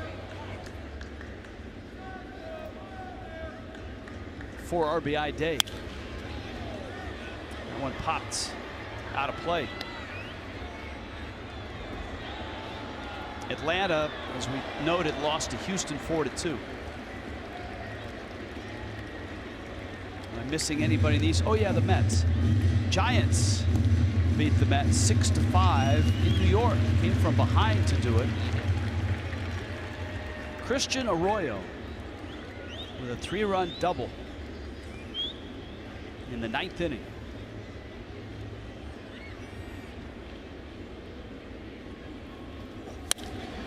Molina waits out Tazawa. He gets one to his liking and puts it into left field for a hit. Second hit in the ball game. Watch this tumbling action, but watch Yadi Molina go down and get it. We talk about those knees kind of coming unhinged. This is how you drop those hands and those knees.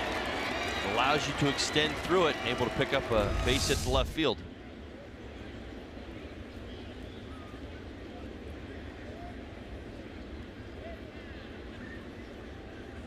Zawa, the best pace in baseball.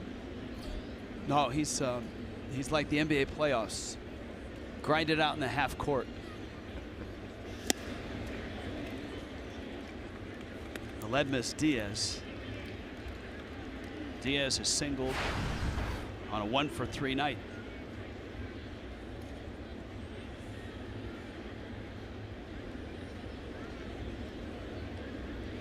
Or another sport, you could go 3 yards in a cloud of rosin.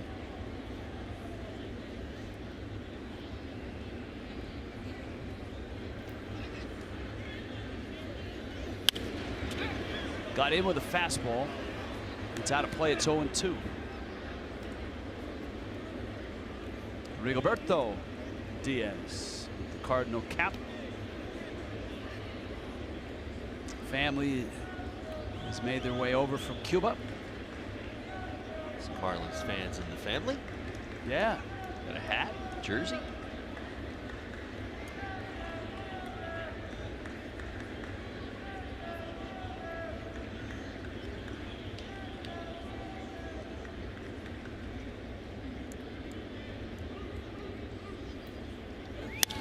Diaz lines at center field. Yelich coming on. It's going to land in front. Run around third. Jerko on his way home, and he scores. Cardinals get the run back, and the lead is back to 2. It's 7-5.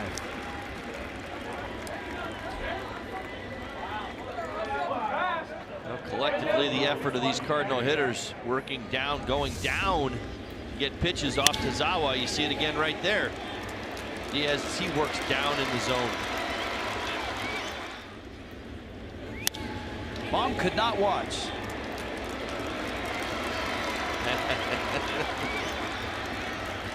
Dad knew it all the way. Mommy gets 500 at bats a year. That's classic mom right there, though, isn't it? Right. Every at bat will be like that all season long, whether it's live or whether it's on television. I can guarantee you. That's a good mom right there.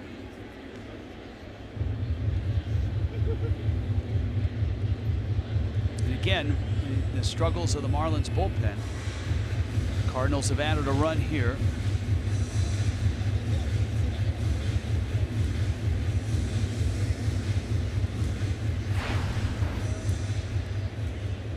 Tommy Pham is 1 for 2.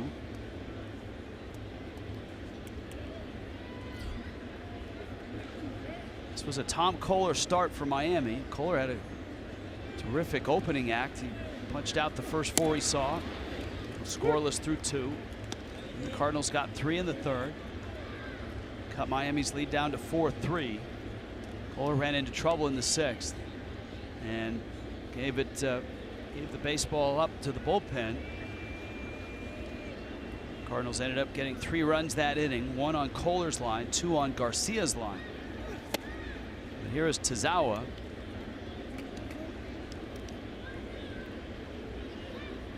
And he is 18 pitches in.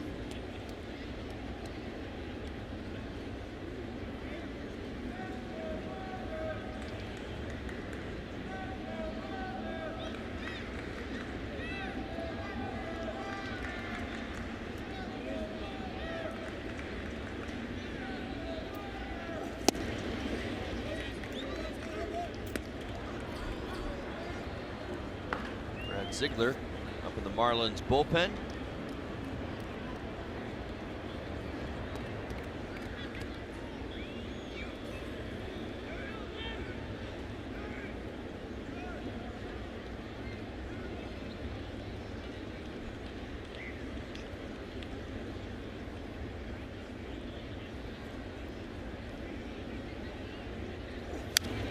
Tommy Pham has made the most of this opportunity. Back in the big leagues, 4 for 10 in this series. In Atlanta, 6 for 12. 3 home runs.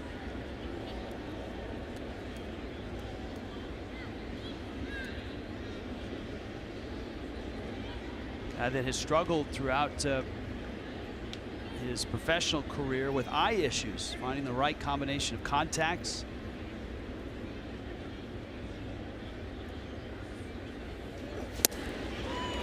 Swings and misses and strikes out there. Nicely done by Tazawa to get that split finger fastball down in the zone over the top of the swing of Tommy Pham. See it right here. Now again, watch that tumbling action as it works its way down in the zone. See JT Realmuto almost catching it right on top of the dirt by the time it gets to him. Tommy Pham comes up empty, big out.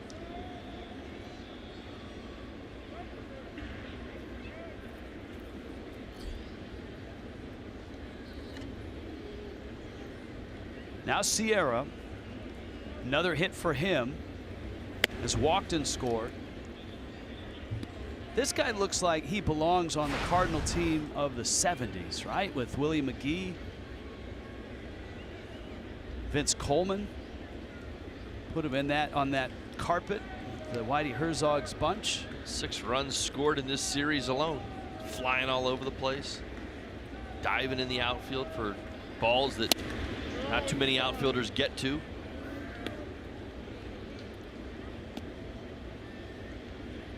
Impressive display by Sierra.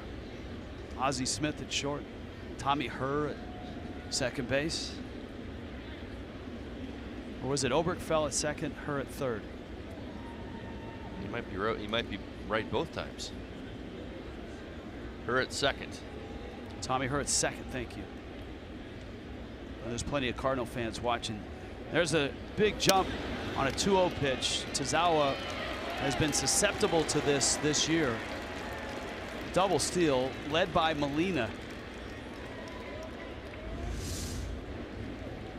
Now you look at the jumps, you're not stealing that on JT Realmuto.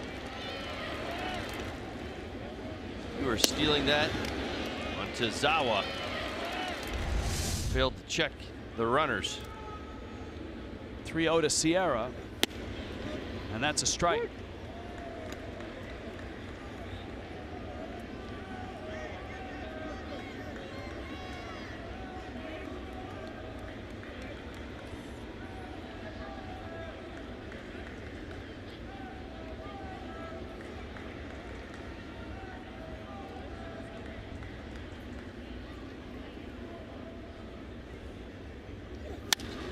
Sierra lines it left field. Ozuna in pursuit is there and he makes the catch. St. Louis adds a run here in the 7th. 7th inning stretch, 7-5 Cardinals.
and Marlins.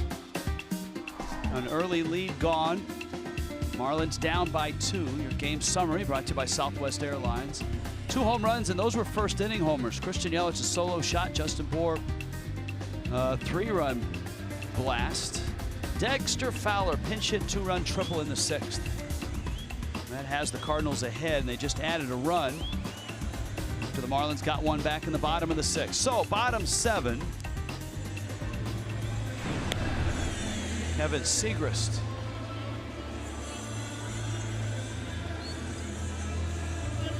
You see that ERA uncharacteristically high for Segrist this season, in large part.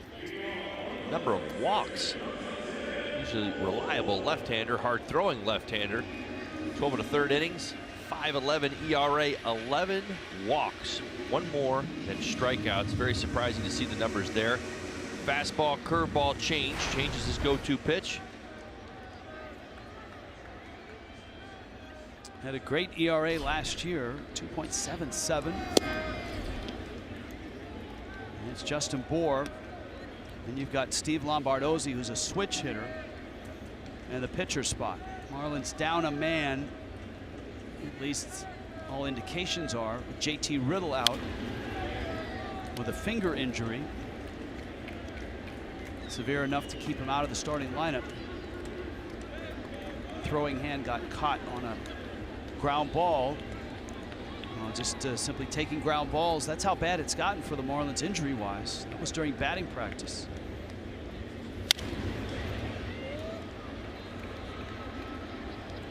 Or fouls it back.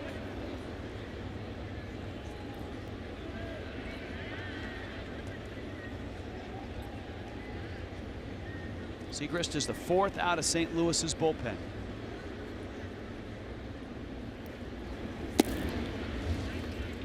Here's the curveball from Segrist, 71 miles an hour. We were talking about Cardinal teams from that era of Whitey Herzog. If you were looking for infielders, late 70s, early 80s, Keith Hernandez, of course, at first base. Was winning lots of Gold Gloves at the time. If you go mid to late 80s, Terry Pendleton over on the other side at third base. Of course, Ozzie Smith was at short. Willie McGee. McGee won some Gold Gloves too out in center field. Well, he could go get the baseball.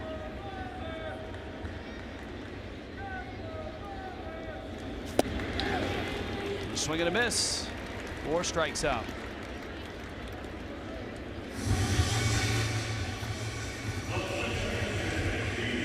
I was much younger, living in Northern California. In Dodger days, Willie McGee was actually my neighbor. Got to know Willie pretty well, and in case you were wondering, that unique swing that he had, where he had, a little bit pigeon-toed. Do you remember the swing? Oh yeah, he played at a junior college near me, so right. I was well aware of him. So I played a lot of golf I got to play a lot of golf with Willie during the off season, and he actually hits a golf ball pigeon-toed as well. Is it slapping? No, he hit pretty well. No, he wasn't running up and down the course and then race down the fairway. No, he did not. Although that would have made sense. I just thought it was very interesting because as a child myself growing up, emulated his swing so many times, just because it was so unique. Wiffle ball in the backyard or stick ball.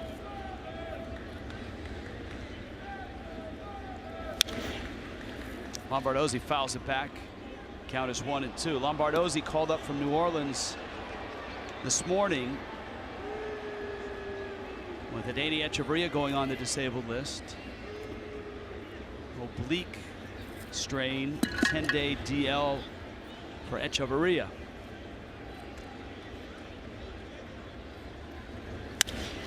Lombardozzi bounces it out to shorts. That's Aledmys Diaz. And that's the 2nd out. And the Marlins have to pull a trigger on another pinch hitter here, Tyler Moore.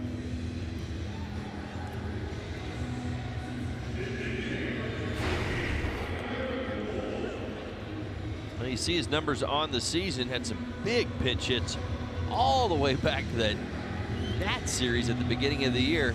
Some really, really good swings. Unfortunately for Tyler Moore, because of the roster, the way that it was, had to be sent back down to AAA. See him back. He's really actually swinging the bat very well when he was sent down.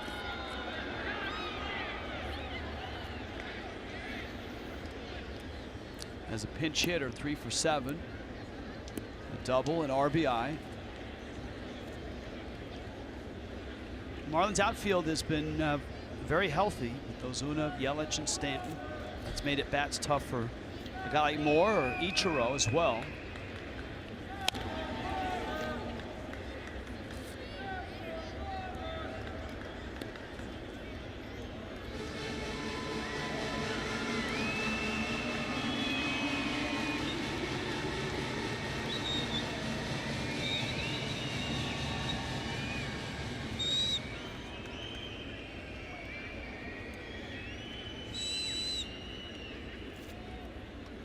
Oh, 2 to Tyler Moore.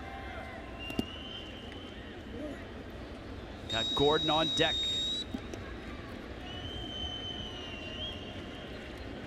Nationals have rallied. Bryce Harper with a late double in the 9th, and it's 6-5. Baltimore trying to finish off Washington in DC. Moore strikes out Segrist. A 1-2, 3/7. On to the 8th here in Miami. Cardinals up 2.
On top of the Marlins.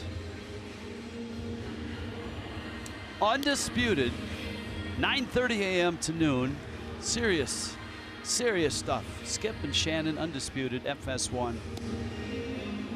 9:30 a.m. to noon Eastern, only on FS1.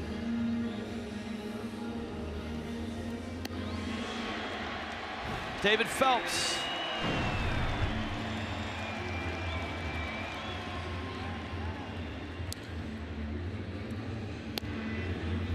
Phelps will handle the 8. Toyota brings you an inside look.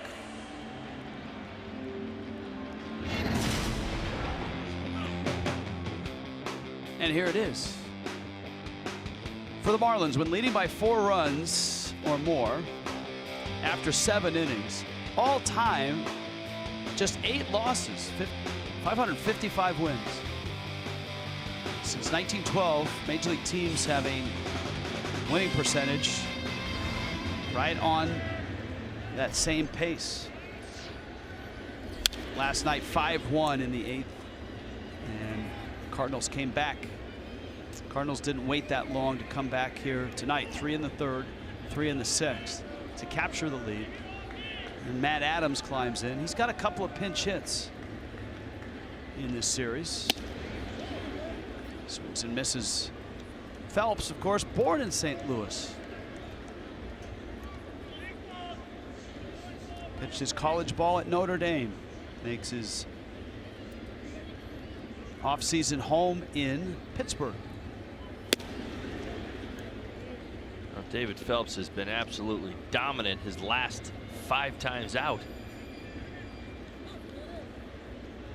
In fact, unhittable. No runs. And made some nice adjustments.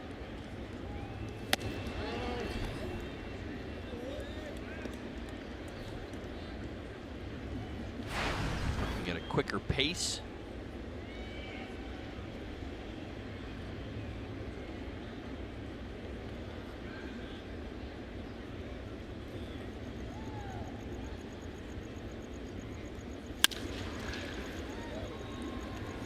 Lombardozzi. It's close. It's bang bang. Cardinals will look at it.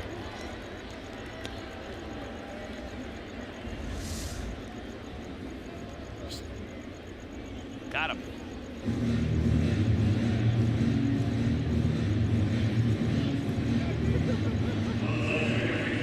Did you let the cricket out again? No, but he just busted out.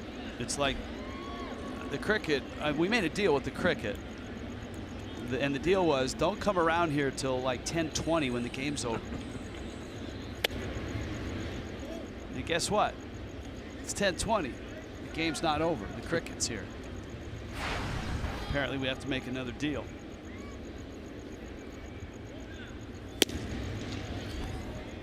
He sounds well rested too. Sounds a little chippy tonight. I'm not sure that's the right word. I probably should say chirpy. Just sounds louder. D. Gordon dives on his knee, will hold it. Wong can run. D. Gordon's looked very comfortable out there at short, and you know, guy who came up as a shortstop, played in the big leagues as a shortstop. Nice job getting to the backhand there. Covers a lot of ground. You see the athleticism. That's why I really felt no concern. Taking a step farther, I think as his game has really gone on, he's become more aggressive and more comfortable out there at shortstop.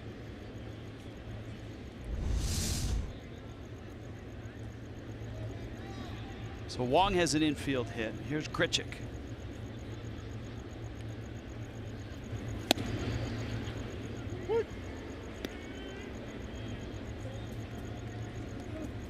Randall Grichuk has gone the entire series without a hit, 0 for 11.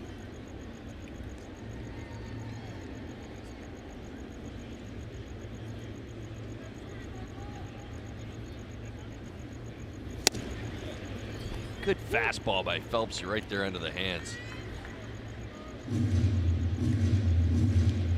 It's kind of those are the pitches you get when you're 0 for 11 in a series, right there.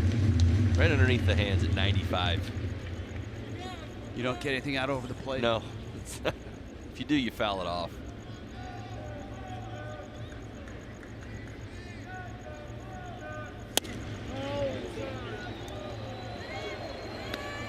That one was in, apparently.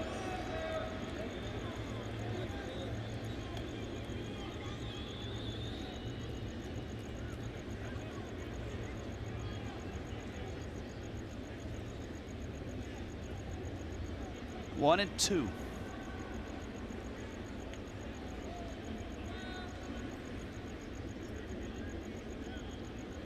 Runner goes, swing and a miss. Real Muto hit his hand, it looked like, on the hitter. That may be a double play and end the inning. It is. And it does. It ends the inning. Let's hope JT's right hand is okay. That is a strike him out, throw him out double play, and interference on the hitter. Watch JT. You see Grichuk kind of fall into home plate right here. Watch this. Comes the hand, hits it on the back. Grichuk's helmet. Now you got to let the catcher have a clear shot at it. That's why that white line is right there. You see it. You see Grichuk standing across it. Bottom 8, 7-5, St. Louis.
Miami, brought to you by GMC. 7-5. St. Louis on top, bottom 8. It's been a battle of the bullpens since the midway point of this ball game. And the Cardinal pen has been a steady parade of arms. This is number 5. Trevor Rosenthal appeared in last night's game.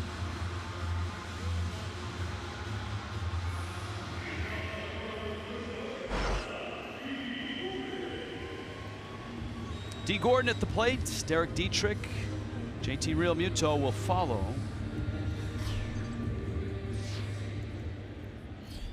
Heavy dose of fastballs from Rosenthal last night. Upwards of 100 miles an hour. And a strike to Gordon. He's been on base all 3 times. Has walked, singled, doubled, and has a pair of stolen bases.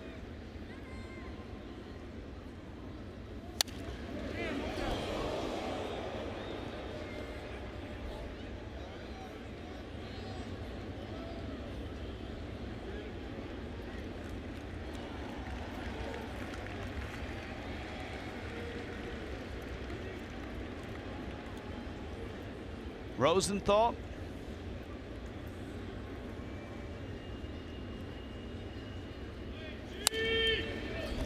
Gordon stays alive, 99 on the fastball. Rosenthal striking out 43% of the batters he's faced this year. Getting a heavy dose of that high 90s fastball. Roller. And Wong just gets him. We're talking about that Baltimore-Washington game. Showstopper. Remember Matt Wieters, longtime Oriole. In the bottom of that 9th. Harper scores. Murphy scores. And Matt Wieters has beaten Baltimore. And Johnny B. Baker is happy. Well, I'll tell you, it's always fun to get back at one of your old teams.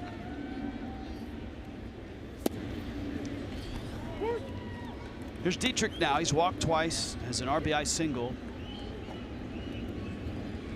1 for 2.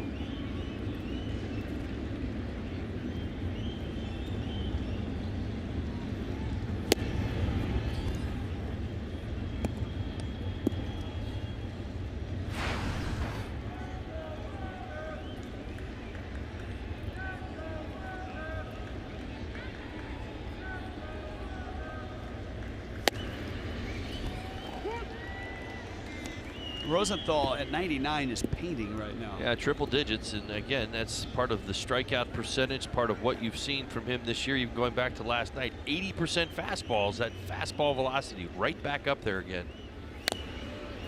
Last year, command an issue. 2017, not an issue so far.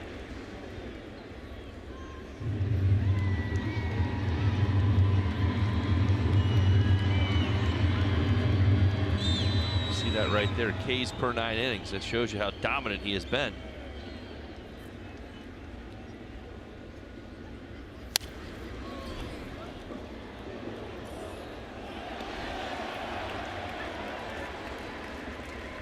In some ways, it's almost slightly more impressive. He's not out there trying to trick you.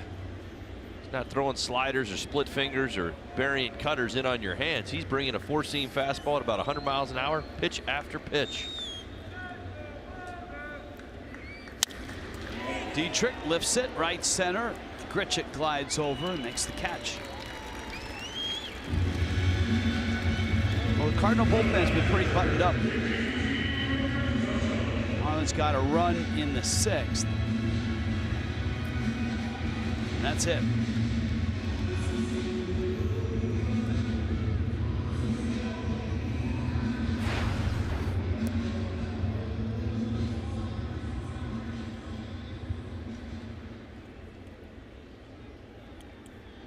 JT Realmuto 1 for 4.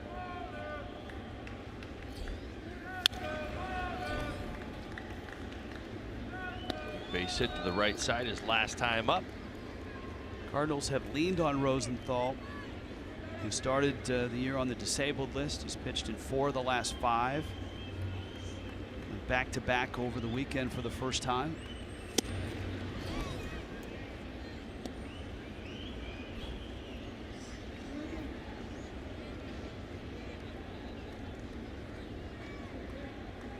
Last night he handled the 8th, and Sung Hwang Oh had the 9th.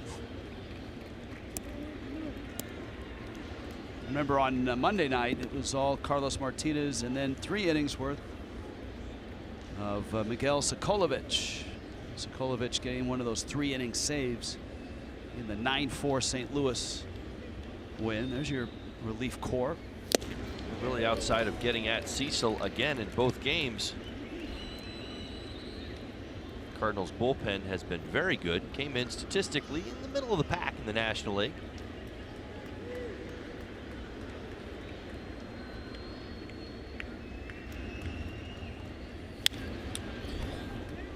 By comparison, the Marlins bullpen has had issues in this series. 9 innings, 14 hits, 10 runs, 7 earned, 5 walks, 5 strikeouts.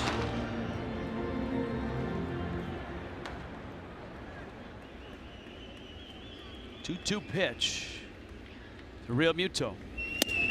That breaking ball, 88 after a steady diet of 99 and 100. It's illegal.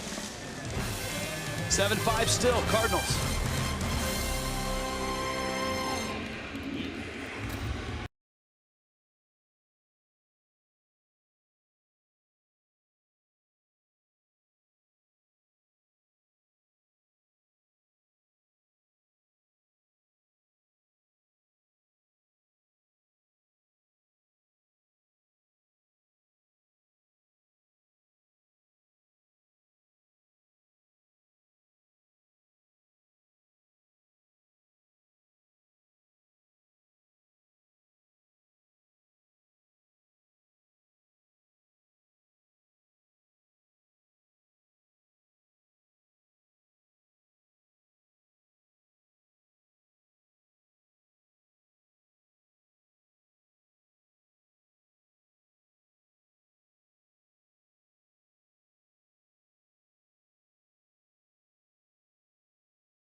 Marlins 9th inning finally arrives here.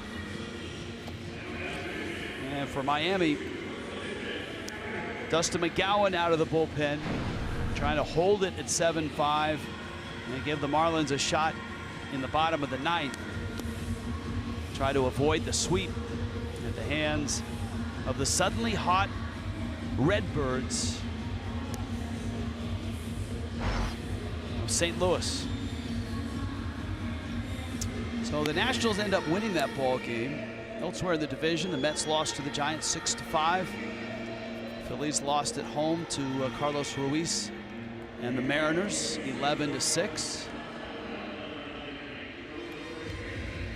Atlanta lost to Houston 4-2. The Cardinals, with this win streak, has put them on top of the Central. St. Louis a half-game lead over Cincinnati coming into play tonight.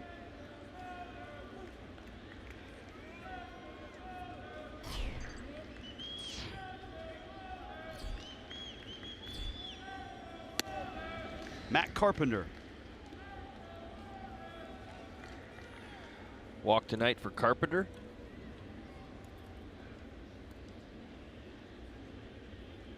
Run scored in the 3rd inning.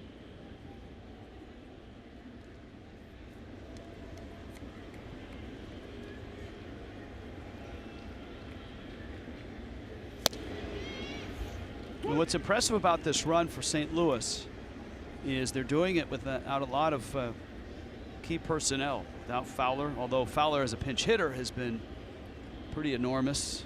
Perfect in this series. Yeah, with that hit last night in the 9th, and then the 2-run triple tonight. Piscotty's been out with the hamstring. Johnny Peralta's been on the DL. Well, I think they tell you they haven't been perfect. They just haven't beat themselves, and I think that's really one of the key ingredients. The St. Louis team still ranks at the bottom of Major League Baseball in errors committed, and so much of that was early on in the season, and a lot of base running errors, fielding errors, not throwing to the right bases, and it really just kind of cleaned up their game. And again, we even have seen it here in this 3-game series. It's, you know, it's not Matt Carpenter taking over, hitting 3 or 4 home runs in the series, driving in 7 runs. They've really just kind of cleaned up their act. In fact, no errors in this series for them defensively. Timely hitting, production from the bottom of the lineup, and oh, by the way, their pitching's been pretty good, particularly their bullpen. I mean, think about this. Marlins went out, even though Adam Wainwright was pretty good in that ball game, they put some runs on him towards the end of his outing and had a lead when he was leaving the ball game. Tonight they got Lance Lynn, one of the hottest pitchers in the National League, out of the game in the 4th inning. So really, it's just kind of been a comparison of the state of the bullpens right now, and for the Marlins, their bullpen in this series has not answered the way the Cardinals bullpen has.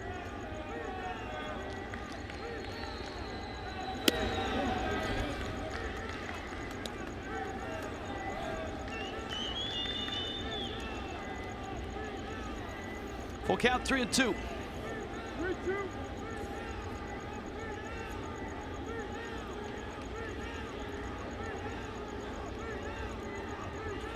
Shift on the infield for Carpenter. And he sends that one out in center field for a base hit. So the leadoff man aboard for St. Louis. And that brings Jed Jerko up again. Jerko 2 more hits tonight. He's driven in 5 in the series.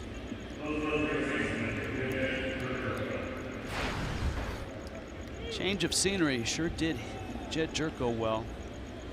Going from San Diego, where his big league career kind of stalled.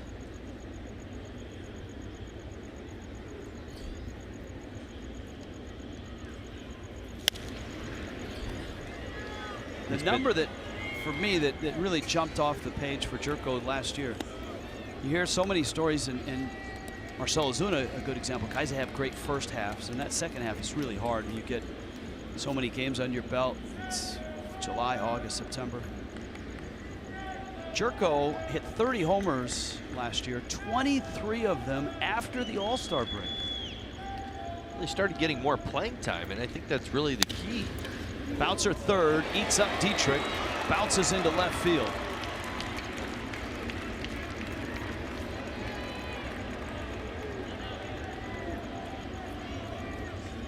It's going to be a base hit. Watch this hot shot off Derek Dietrich. Drop step to try to get in front of it. Thing rises about as quickly as you can watch a baseball. Kind of watch the springboard right there. Kind of gets right over the cut of grass and catches him up on that left shoulder. Right there. Oof. Some acceleration through the infield. But to finish that thought on Jerko, he came over from San Diego under different circumstances, on more of a utility role. And he's kind of earned his spot on this team by all of this offense that you've seen from him since he arrived in St. Louis. So, I mean, give credit where credit is due. And granted, I think everybody knew he could hit a big league fastball. But in San Diego, he kind of played himself out of the lineup. And here in St. Louis, he's actually played himself back into the lineup.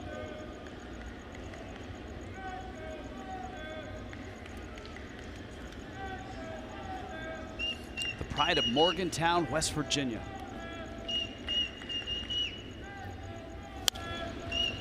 Molina, after trying to bunt, fouls that pitch back, and it's 0-2.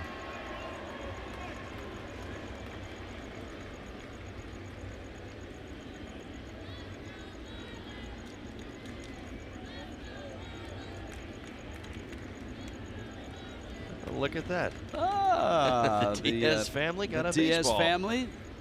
How about you? Nice. Dietrich on a dive. Throws to second. Didn't get the runner coming his way. I think a lot of moving parts to that play. First, he had to leave his feet. Then the thought he might be able to get the runner coming at him. Well, after he dives to the glove hand side right there, you see him pop up, and once he kind of commits, he probably should have just continued to go at that runner right there, although you see Carpenter kind of bend out of the way. Maybe that's what it was. From our perspective, it looked, yeah, he just realized he wasn't going to be able to get him right there and then decides to turn two. Fortunately, those couple steps cost him. Yadi Molina hustling down the line. So at the corners, 1 out. And here is Aledmys Diaz. His family just got a foul ball. They've been thrilled with him tonight. He's got 2 hits. I wonder if Mom is covering her eyes for this one. I'm sure she is. Last hit, Mom just couldn't bear to watch. She liked the end result. She's got to get up and walk around, and she's gone. She's headed out. Anxious moments for Mother.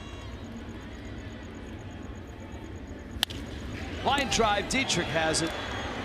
And that's the second out. Diaz hit it hard.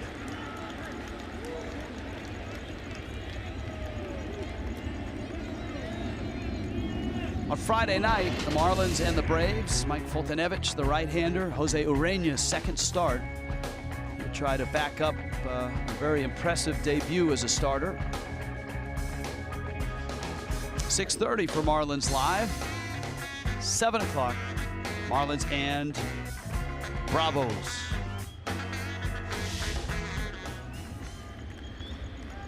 It's the Marlins' second look at the Braves this season. Little tapper, Real Muto up the line, has it, spins and fires, makes a really nice play. Beautiful play. Gets Tommy Pham. Miami down to their last 3 and trailing by 2.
Sports Florida is brought to you by Southwest. Transparency, low fares, nothing to hide. By Jeep, get great deals on the Jeep lineup at the Jeep Spring Clearance event. And by your South Florida Honda dealers.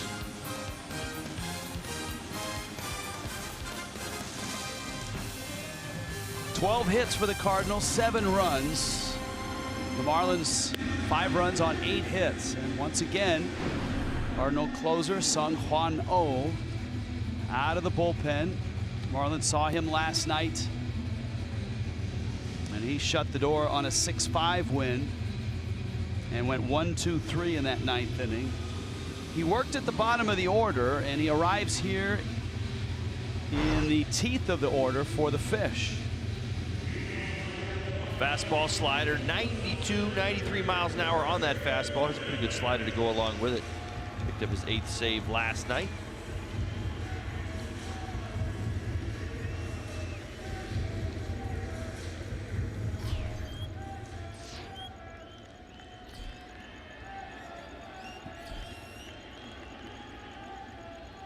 Yelich. And Ole Miss is out. Yelich is homered. Hit 4 trips. It's a long one to straightaway center, and that was off of Lance Lynn.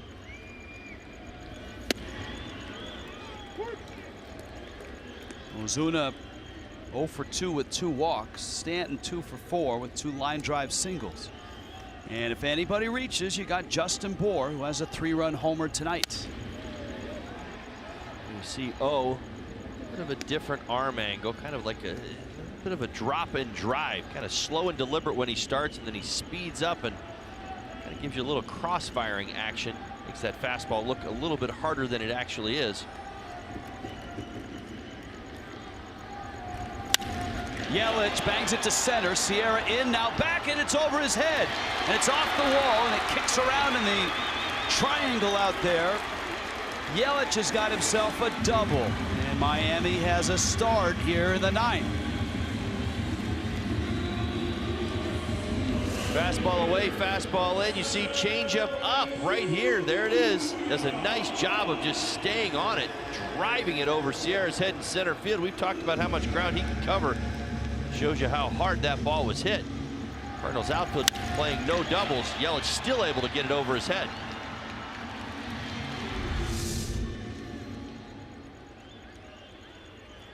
Ozuna now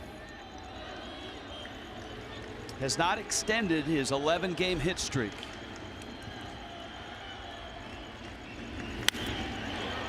High. And did that ball graze the roof on its way out? I don't believe so, but I was watching. I thought it was close. That was close. I was looking for some redirection. Yeah, it was in foul territory, but it almost looked like it grazed the rim of the roof, which is open.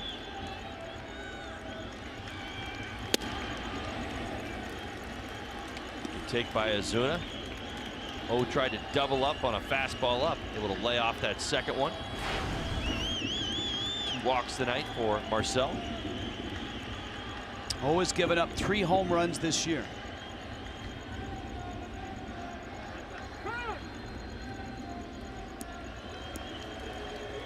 This is his 16th appearance.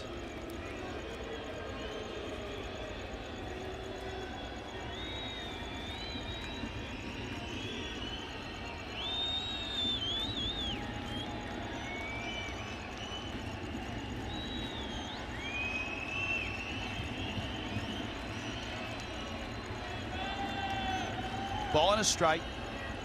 Yelich at second. Outfield very deep. Ozuna fouls it back. Another fastball from right there on the outside corner. Marcell Ozuna in attack mode right there.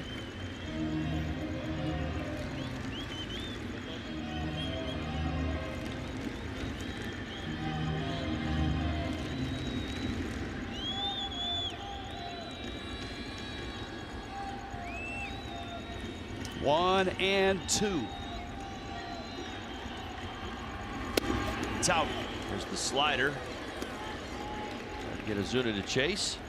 Ozuna has identified pitches quite well tonight. Stanton's on deck. Bour's after him. Miami down 2, bottom 9.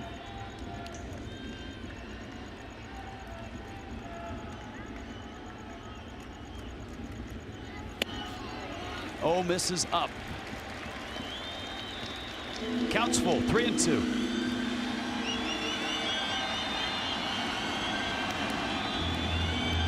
Ozuna 429 with runners in scoring position this year.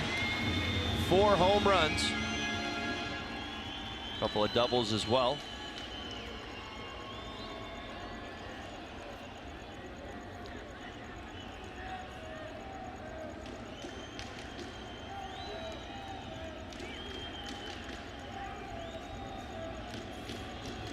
Now the 3-2. Ozuna pops that one into the seats. It's the exact same spot.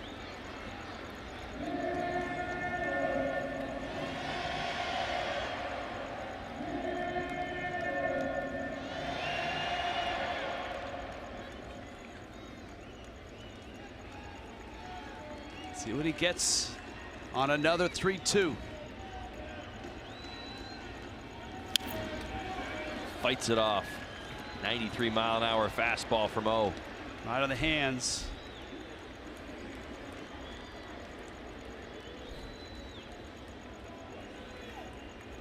He's getting enough looks at this fastball that if he gets one to his liking.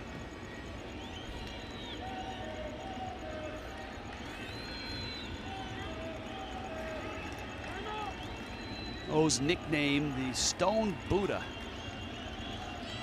And in Korea, the final boss. Final boss, that's the name. I remember that. Pitches out.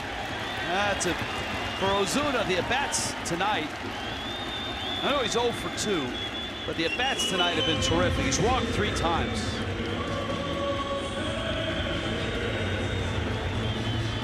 Don't forget the 4-3 was an absolute rocket back through the middle. Ozuna continues to put up great at-bats. So it's Stanton now. Stanton hit 2 balls extremely hard, and there's JT Riddle, who's got the bad finger. He's going to run for Ozuna. Riddle at first, Yelich at second, Stanton here. And a backup breaking ball for a strike. Stanton didn't like the call, shaking his head at Alan Porter. It was a strike. You see Giancarlo Stanton over the last 5 games. Stanton, ground ball to his left is Diaz. Wong turns it, and the Cardinals get a double play. Miami down to their last out. Yelich is at third. Here comes Justin Bour. See it, Giancarlo Stanton gets extension, a little too much extension, out in front of it just a little bit, puts it on the ground. Tailor-made double play for the Cardinals. Derek Lilliquist and a translator on their way to the mound. By Major League rules, a translator can come to the mound with a manager or a pitching coach.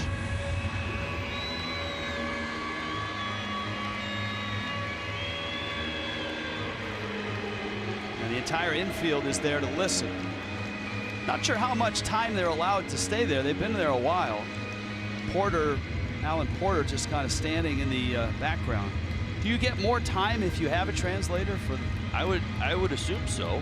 It sure looked like. Yeah. I guess it takes a little longer to get the message across. Well, it's a 3-man conversation. So O has his instructions, and they're going to walk Bour. So, not a surprise. Bour is walked, and they'd rather pitch to Lombardozzi with a tying run at first. The Marlins bench thin, obviously.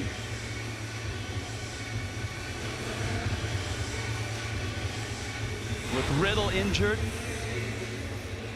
Ichiro is on deck. Talise has already been used.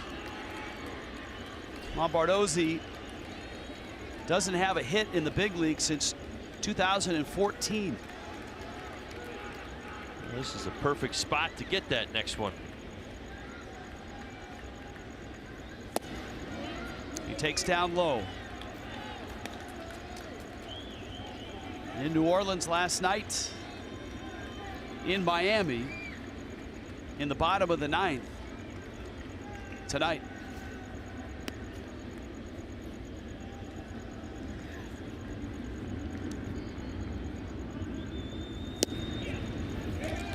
The 1-0 is a strike. It's 1-1. A tough pitch from O right there. Dials up the fastball on that low corner. Pitcher's pitch.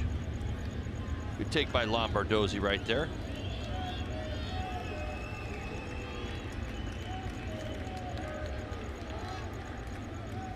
Outfield a bit towards left center. Yelich at third, Bohr at first. Lombardozzi down the right field line, into the corner and foul. Just foul. Oh, so close. Lombardozzi, second time tonight, sprays one down a line.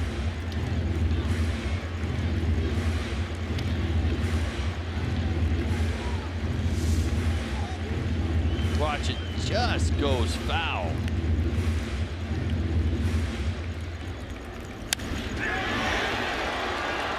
See how he hooked just a little bit. 1-2.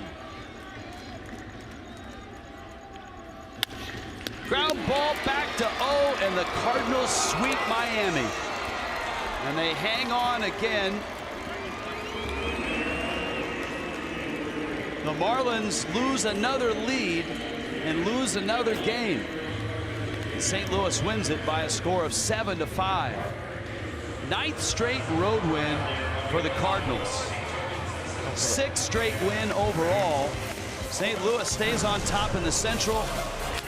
They are now 19-14. Marlins Live postgame is coming up.